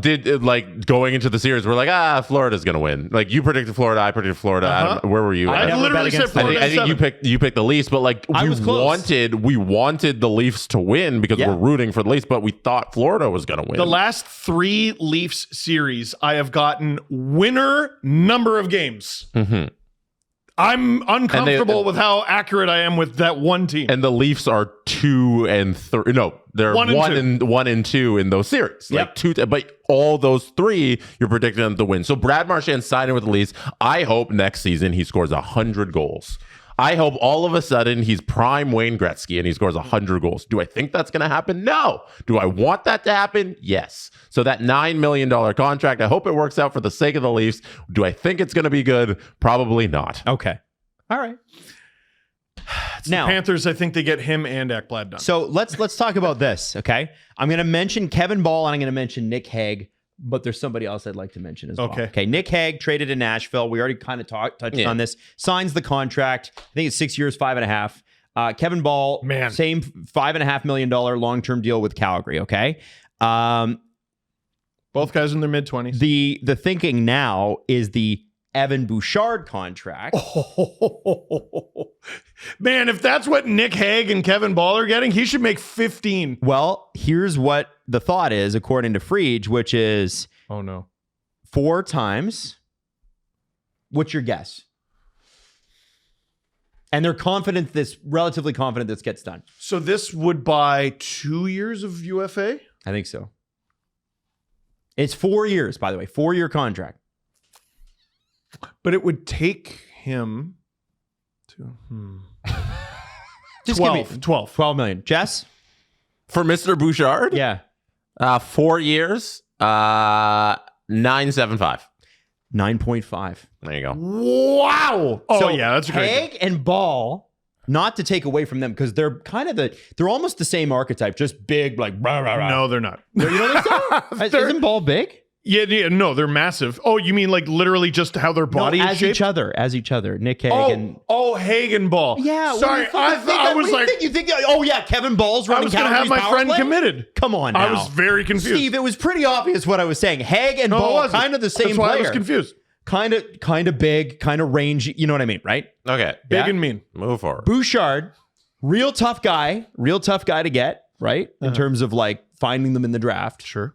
Only making $4 million more than those guys. As like, I think part of that is Edmonton's a friggin' winner. They've gone to the finals twice. I know they haven't won the cup, but playing 13 games in the Stanley Cup final over 2 years is still pretty good. I think that, dare I say, that's a bit of a hometown discount. Oh, yeah. Now, I know he's a restricted free agent, but he's kind of got all the balls in his corner, doesn't he? Yeah, well, then when he is an unrestricted free agent, you have a few more seasons under Connor McDavid. Let's be honest. Like, part of the reason you're putting up all those points is the puck goes in, right? And it's not always you putting it in. Those a lot of assists. Yeah. Well, I know you got the Bouch bomb, and it's a lot of assists. Yep. It helps to have Connor and Leon. So you're going to have another 4 years of Connor and Leon cookies. Maybe. Well, at least Leon cookies. You're going to get your cookies. You're going to sign for $1 billion. And it helps that you've come really close. And you might actually win it. 9.5. Jesse has the compensation pulled up. So I was going to bring this up in regards to Evan Bouchard. I think it would be awfully interesting if a team like the Utah Mammoth or the Anaheim Ducks said, we're going to offer Evan Bouchard 11 don't off him. Yeah, Jesus. please don't offer Evan Bouchard $11.7 million. That would be at the second highest level of compensation for an offer sheet. They can do it. They are eligible under the eligible teams on Puckpedia. That would net the Edmonton Oilers, if they decide not to match, two first round picks, a 2026 second round pick, and a 2026 third round pick. It would also put them in cap hell if they wanted to match it. I think there should be talk amongst some of these teams, the Ducks, Bruins, Flames, Blackhawks, Red Wings, Kings, Canadians, Predators, Devils, Flyers, Penguins, Mammoth, and Golden Knights, if they have the cap room, to offer sheet Evan Bouchard. But he would have to want to sign it. Yes. Unreal, by the way, that Puckpedia puts eligible the teams that are eligible. Very cool chart. We love Puckpedia. Yeah. So good. Yeah. So I was looking at this yesterday with Knies. I kept saying, like, he's not an offer sheet candidate. And then I looked at the deal he signed and the tier he would have fallen under, and I'm like, oh shit. He would have had to sign it. He would have had to sign it. He was never a candidate because he was never going to sign it. And he was never going to sign it. I agree. You got yourself into a fuss for no reason. If he did, it would have been a pickle. Okay. Yeah, but it wasn't reality. But also, he's not signing an offer sheet at 7.75. No, like, if no, this made-up thing happened, I'm upset. What? At 9.3, which was the upper end of that threshold, which was the point I was trying to make, it would have been tough for the Leafs. And they would have had to match it or make a bad decision. That is a made-up reality. That's all. Is Bouchard a made-up reality? No, I think there is a case to be made if you are the Utah Mammoth right now and you're like, you have Sergachev and Dursey. Why do you need Bouchard? Because he's Evan Bouchard. So you trade one of those guys? No, you have them. Like, you have those players. They play different sides. Sergachev is not playing the same side as Dursey. I know, but how many pucks is there to go around for the There's power play? lot of pucks. We don't know what Dursey caps out as. No, that's not reality. No, this is something that is still possible. And I think these teams should look at that. And I think Evan Bouchard would be a type to be like, I'm going to take an $11 million deal as opposed to $9.5 million. I think there's significant difference in there that Evan Bouchard would accept an offer sheet of $11.7 million. You're doing what I was doing because you're a smart guy. It would have been the upper echelon of that tier. So you're faced with, we got to sign him to an ass contract or take a very unsatisfactory compensation package. Of 2 firsts, a second, and a third is not enough for Evan Bouchard. Because the Edmonton Oilers want to win the Stanley Cup next year. Yes. Those first round picks don't help them. What if the Oilers offer sheeted him? They're one of the eligible teams. Yeah. Adam, what are you doing? I'm looking at Oilers Twitter, and Jim Matheson, who is my favorite guy. Is Toronto catching strays out of nowhere? No. So okay. I'm curious about this. Okay. If you're Evan Bouchard, at 9.5, you're leaving money on the table. I think. Yeah, 100%. Yeah, that's why I think there's an offer sheet reality here. Jim Matheson said, if I'm the Oilers, I want to bring in Pat Kane for a year at $4 million to play right wing with Draisaitl. Kane and wings again, or maybe a shot. He said, or a shit at another cup. He meant shot at another cup. And then followed it up with, guess you folks have never made a spelling mistake. I wonder if he's my favorite. I wonder if Bouchard leaving money is like, okay, we know McDavid is going to sign a short-term extension, right? So he's got one more year, and then even if he signs 2 more years, of the 4 years that Bouchard is there, 3 of them you're basically guaranteed McDavid. All these guys are going to be willing to take less to play on that team, don't you think? I missed that voice. Jim Matheson is so funny. I guess my point is, like, Jess, if you're Utah or one of these other teams, like, I feel like you got to offer something that, like, we're going to the playoffs and we're going to give you an opportunity. I think if you look at Utah's roster, you brought up Jersey and Chergachev, and like they play on different sides. That right side, Puckpedia has John Marino penciled in as their first pairing right-handed defenseman. Like, I get he's stay at home more so than Sergachev, so that's kind of the match there. But like, imagine you're upgrading that right side so you have Bouchard, Jersey as your 1-2. That makes a lot of sense to me. And they have the cap space at $14 million. I think they have in eligible space right now to do something aggressive. They have the pick compensation. Almost 15. I think they need to get creative here if they want to actually take a jump, because I know their owner, Ryan Smith, keeps talking about doing something splashy and getting into the area with the big boys. Looking at their draft, they hammer the Ekblad button. Well, they hammer the Ekblad button. That's one. The other guy I wonder about for them, and apparently is like super, everybody's calling about him, is Rasmus Andersson. I want to know what the Flames ask for him is, because if Bouchard makes sense, Rasmus Andersson makes sense.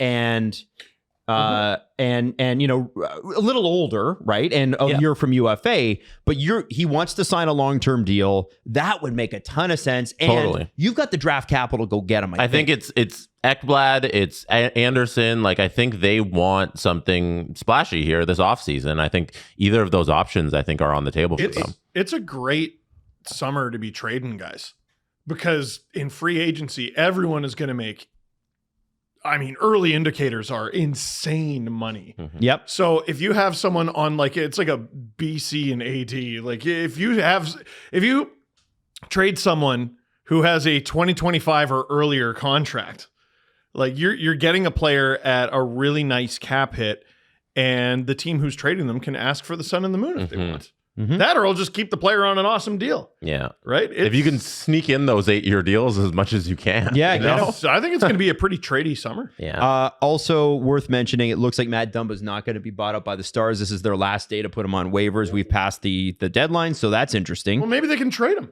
Like, maybe maybe that 3.75 or whatever he makes becomes valuable. It right? doesn't look so insane. Yeah, maybe it's good value for them even. I don't know.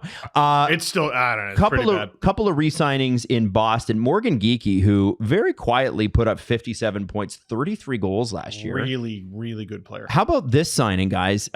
He is staying on a I'm just pulling it up here. I jumped my own gun here. 6-year, $33 million contract. That feels real good. $5.5 million for a centerman who's on his way up. Their third round draft pick. He's 26. Pretty good. Damn.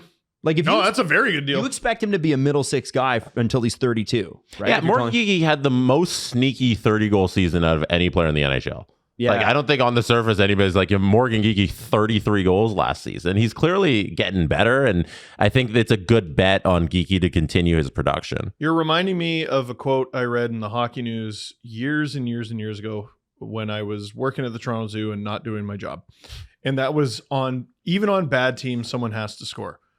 And enough time has passed that I hate it even more, because no, they don't. Yep. Look around the league. No, they don't. And Geekie found a way to score a ton on a team that was just drowning. I believe that ethos in basketball, because you don't see teams lose 120 to 50. No, like the scores always kind of match, because somebody is out there to score, get buckets. Even on bad teams, they're going to lose, but they're going to score, in the range of NBA teams. In the NHL, it's so hard to score. It's like, really it's hard. not that easy where somebody's going to put the puck in the net. No, it takes a tremendous amount of skill to put up 33 goals in a season. Don't luck into that. Gun to your head, hostage situation. Who the hell were his line mates? Right. Nobody. He's listed as a center, right? Which one was it?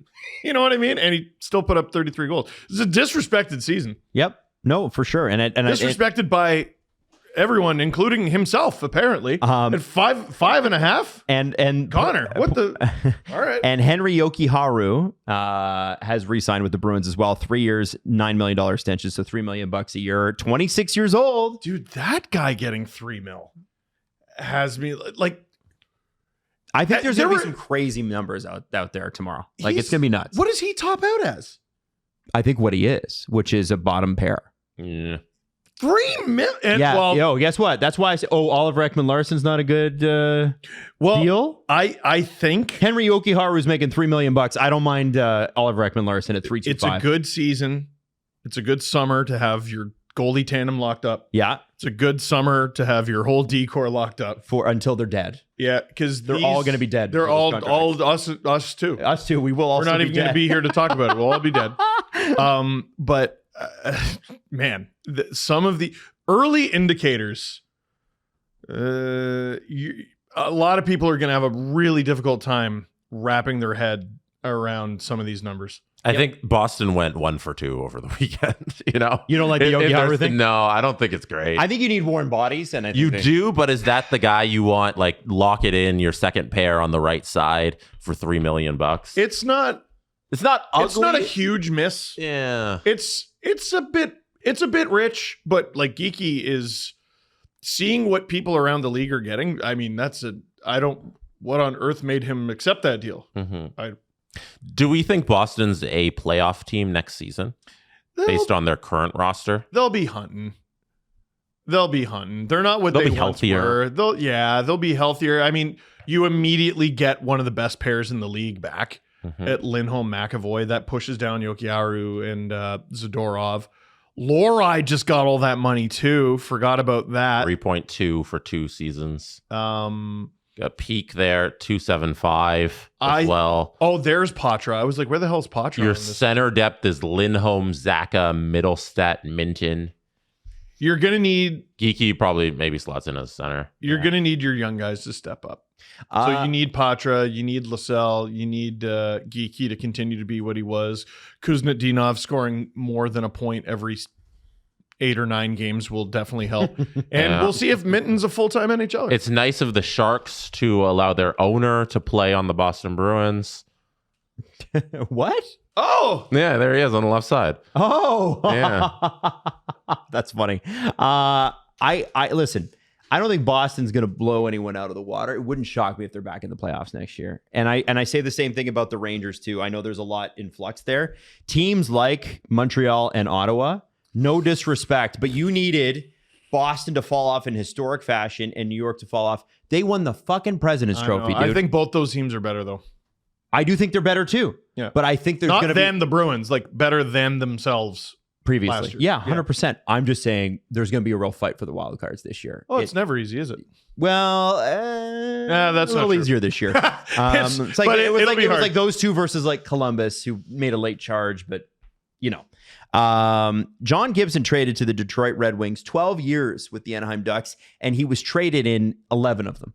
But he has fully signed been traded, excuse me. Peter Mrazek, 2027 second round pick and a 2026 fourth round pick going to Anaheim.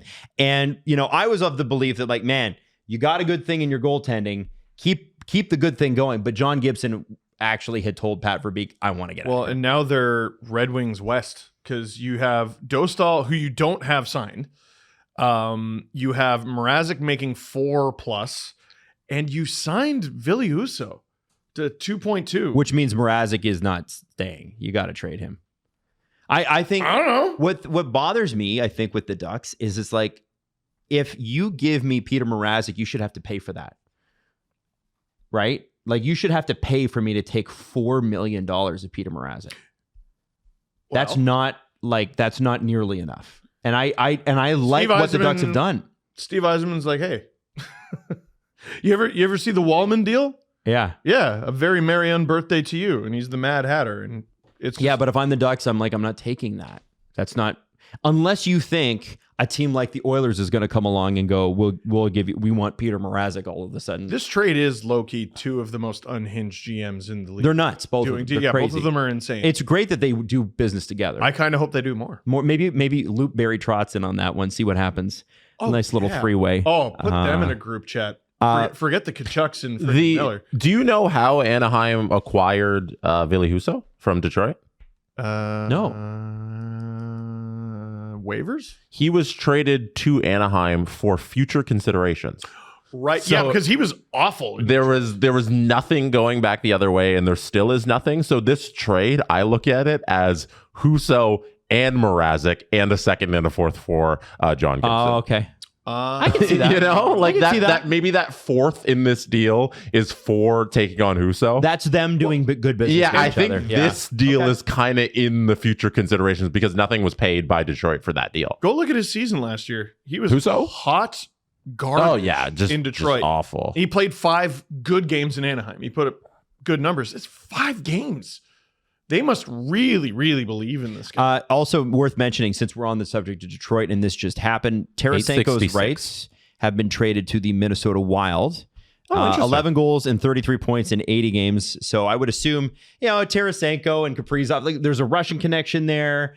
Yeah, good scoring winger depth for Minnesota. Probably doesn't cost you all that much. They're going to be a good team. And by the way, it was future consideration, so the rights were just given. Mm-hmm.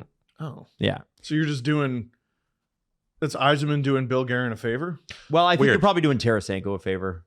It's like, because they're not trying to re-sign him. Right, Like, so he was give him going to sign there on July 1st anyways, so they just made it quicker so they could figure out the actual contract. Yeah. So we're looking... Whatever. I don't think Minnesota's in like competition for Tarasenko. You know what I'm saying? Like, Yeah, whatever. I don't know. That's fine. I do wonder about this sort of thing because we're looking at that and we're like, okay, you're doing right by the player. Could it also be like a rival of the Red Wings are in on this guy and he's just like, screw you guys. Well, wait a second. So I read that he's a future... no, he's got a year left on his deal. Oh, that Sorry. changes I read everything. that wrong. There There's we no go. salary retention. Tarasenko's got a year left at 4.75. You weren't able to get anything for Tarasenko? Not at $5 million, 33 points. Yeah, that is kind of a lot. Leaves them so that At least you didn't have to attach a pick to him this time, I guess. Yeah, the Wild have $13 million to spend tomorrow. So it was a cap dump It was a cap dump. for nothing. Yo, is Yzerman cooking a little bit? I hesitate. He does like spending money in free agency. I'm surprised they couldn't get anything, Now even as a cap dump. Yeah. he's got more money to spend on Pacioretty. Tell Alan. Let's go. What's going on in Detroit? There's some things going on there. Well, they still got to get Kane done. Yeah, they will. From everything I've heard, This helps, right? Kane's done. They'll get it done. Okay. A few other things to mention. Obviously, Rasmus Andersson, we mentioned earlier. Apparently, everybody was in on him this weekend. There was like 10 teams that called, and none of them had offers that the Calgary Flames were interested in. I wonder with this guy. I know it seems sexy and fun to trade him now, and it is, but man, it'd be a real interesting deadline pickup for a team, wouldn't it? Well, you have that option if you're Calgary, right? There's Yeah. no rush. Yeah. But if you wait till the deadline, What if he's hurt? What if he's hurt? Mhm. And his value is now, I think, a little depressed because there's no real guarantee that he re-signs with the team you trade him to. This show is a waste of time. What do you mean? This show's a complete waste of time. He gets traded after this? You know how stuff happens after we record? Yeah. There's going to be like 6 major trades. Yeah, you're right. You're right. Yeah. You're gonna, Also, what is Calgary? Just like a factory for defensemen for the rest of the league? they are. Like, okay, so Like we're Anaheim. going to build up Tanev. He's going to be great. We're going to trade him. Noah Hannafin, he's going to be really good, and then we're going to trade him. Yeah, I think Rasmus Andersson, we're going to build him up. He's going to be really good, and then we're going to trade Hey, him. don't forget about Like, Adam Fox. Fucking defenseman factory for the rest of the NHL. Well, Do Tanev something was with your play. technically built up in Vancouver. Yeah, but he excelled in Calgary, and Yes. then they moved him. And then, so what? What are you doing here, Leafs have Calgary? made a trade. What? Just in case I didn't mean to. Matias Maccelli traded to Toronto for a third round Maccelli, pick. yeah. Oh! So the Italian connection. Oh! Hey, all right, what do we know about him? That's the kid from Utah, right? Yeah. Oh, I know he was really? They 55 games last year, 8 goals, 10 assists, 18. But he did have previously on the Coyotes 82 games the year before, 17 goals, 40 assists, 57 points. he had a very good season and fell off. No, I do remember that. By the way, where's he from? Is it Toronto? No. Is it Maple? What country is he from? Is it Italy? Finland. What? Yeah. No, I mean, Europeans move around. Maccelli is very clearly an Italian name originally, but he is from Turku, Finland. There you go. I know. Is Crazy. he an army brat? I have no idea. What? Yeah. Okay. Yeah. I'm learning things. Yeah. I had no idea. Yeah. What? Okay. So tell me about, please, because I am admittedly caught here. Tell me about his contract. He's going into year 3.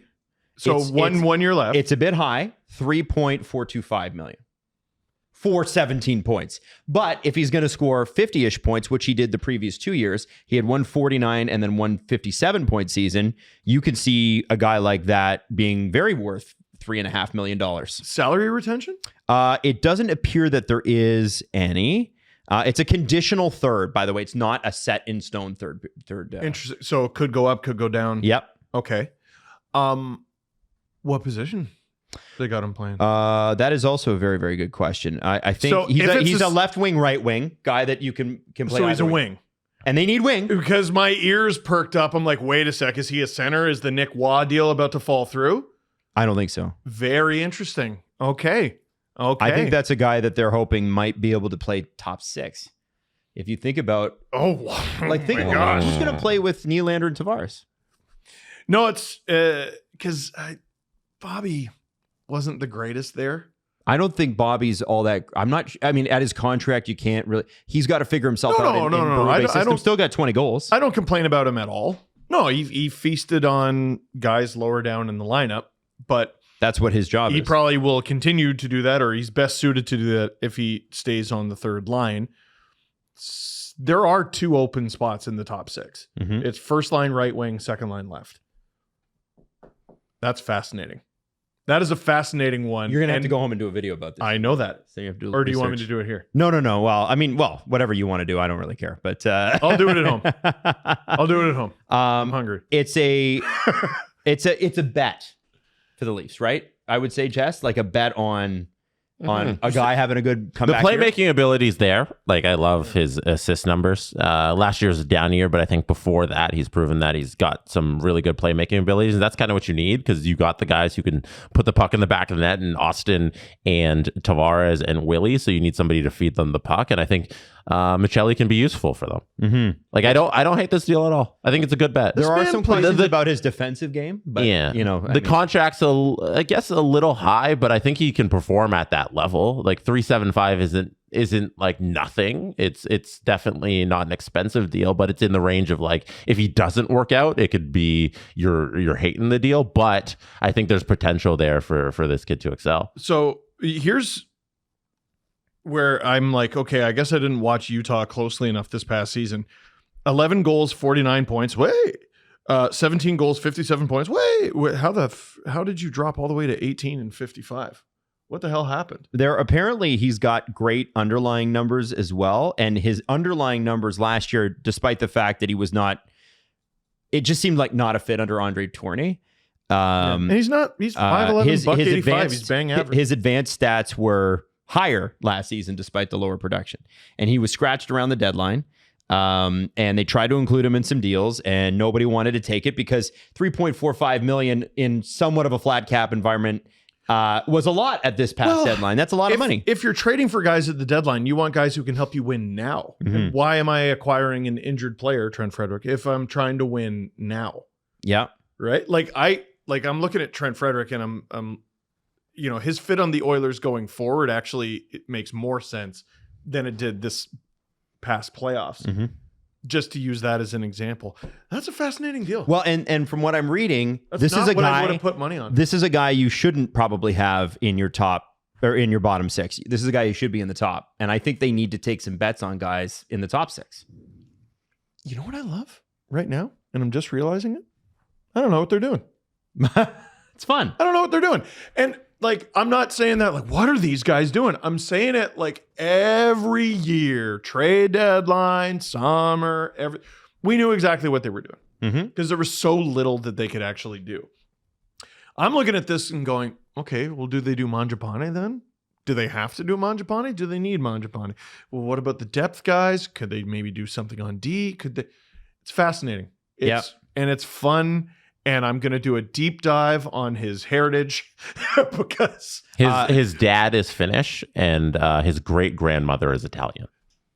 Thank you. Where'd you find that? It's on his Wikipedia page. Thank you, Wikipedia. His mom was American born. She moved to Finland when she was like 7, I think it said. And then they married, obviously, and they had the kid. But his great grandmother on his father's side is Italian. So Maccelli is Italian. Love that. By the way, Robert Malloy, SDPN lovely. Big time friend of the show, is thrilled about this. It's one of his favorite players. So him and Toffoli. Maccelli and Toffoli. He loves his boys. He was scratched for 13 consecutive games last season. Mm-hmm. Couldn't crack the Utah Mammoth lineup. It's a concern. Well, listen. I don't know where you fall on it. Dom Lucian thinks it's a good bet. A lot of people are positive about this. Julian McKenzie thinks it's a good bet. So it's interesting. Travis Yost, I think Maccelli is a nice player. Very curious how he slots in with Toronto. Geez, me too, Trav. I'm guessing what is out there in free agency would be more expensive, right? Mm-hmm. Again, this is a really interesting, literally today, to be the team trading a guy. I'm okay. So I had no idea that was so coming. What's Utah cooking? Dropping $3.5 million now with what's almost 17 to spend? They're going for Ekblad. Yeah, I think that's going to be a monster. There's also deal. a player they clearly weren't using. Yeah. Oh yeah, no, it makes perfect sense. It makes perfect sense to have him in the market. For them, to me, it's real easy to explain for Utah. There's a little more faith required on the Leaf side of it. He's also smallish, 5'11", 185 pounds. He'd be the only second guy in their forward group under 6 feet with Max Domi. Maybe they did some tests and they know he's actually 6 foot. That could be it. Jordan Spence gets moved to the Senators. Here's a guy that I did not know also asked for a trade out of Los Angeles. And it's interesting, Jesse, you talk about who is funding the league in terms of defensemen. I think Calgary's up there. I think Anaheim was that team for a while. I also think the Los Angeles Kings have done a pretty good job of finding, developing, and then punting out the door certain defensemen. Jordan Spence, much like Sean Durzi before him, was blocked, has some offensive upside, but also might be... It depends on what happens in Ottawa this year, because I think he's a good secondary puck-moving mobile defenseman for them behind a guy like Jake Sanderson. The question is, he was blocked in LA. Might he also be blocked on a pretty talented Sens core that includes Thomas Chabot? Yeah, I'm looking at the right side. They had Mountain Paulo on the third pair. Mountain Paulo to you, sir. Yeah, you got Jensen. You don't have Hamonic anymore. I'm trying to think of who else was in there. Cleven's a lefty. Mm-hmm. It's difficult off the top of my head. The names I saw getting thrown out there for okay, he might turn into something. That, or he's going to just be another Eric Brandstrom. He's going to be another Victor Mete, another guy with this tantalizing upside that never really gets realized. Mm-hmm. And as a Leaf fan, that's what I hope happens. I hope he doesn't make it on account of he signed with the Sens. Boo to this man. But a really low cost bet for them. Another guy that will not be an RFA is Joel Hofer, who is a St. Louis Blue for 2 more seasons, $3.4 million each year, and that's a guy where again I go $3.4 million. There's the offer sheet candidate. Jesse has the list of people, and I wondered if the Oilers had the picks to do it because they could have sure used a goalie like that. Don't you think? Oh, 100%. I took a Leaf slant and I'm like, that Joseph Woll contract's pretty sweet.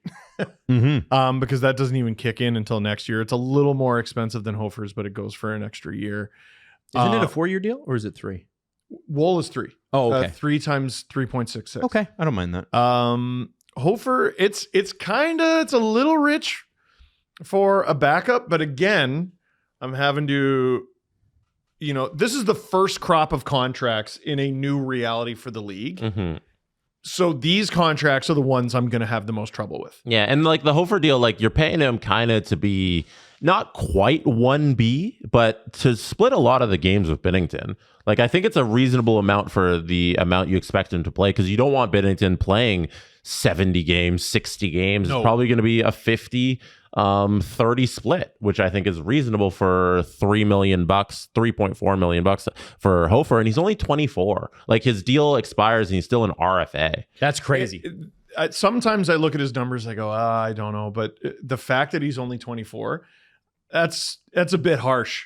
Like 24, you're not really supposed to be in the league. Yeah, for goaltender, yeah, that's super young. The fact he's already in there, this will be a good player. Matias Maccelli's conditional third pick has the condition has been revealed. It looks like it upgrades to a 2020.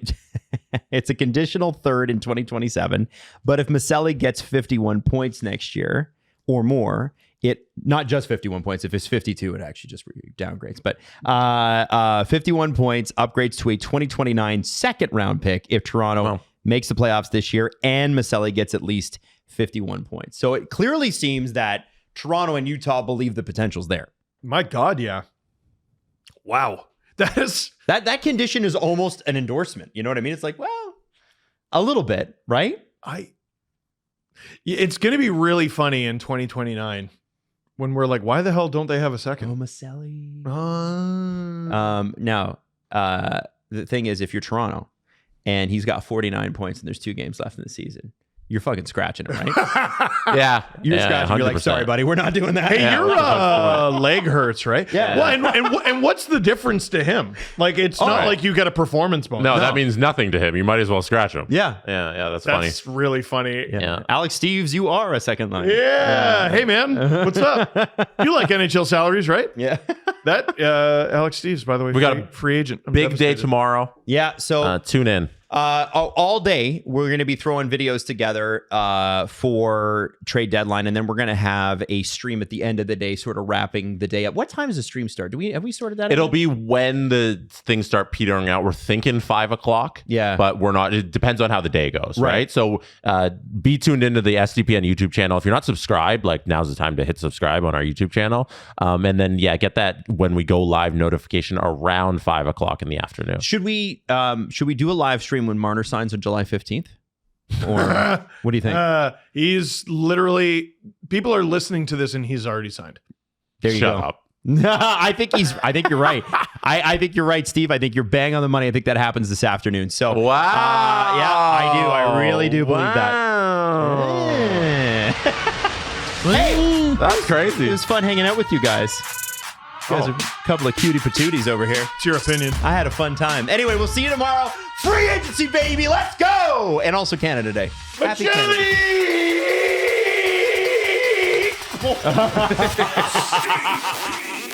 The Steve Dangle Podcast. Follow the guys on Twitter at Steve_Dangle, at Adam WYLDE, and at Jesse Blake. Connection complete.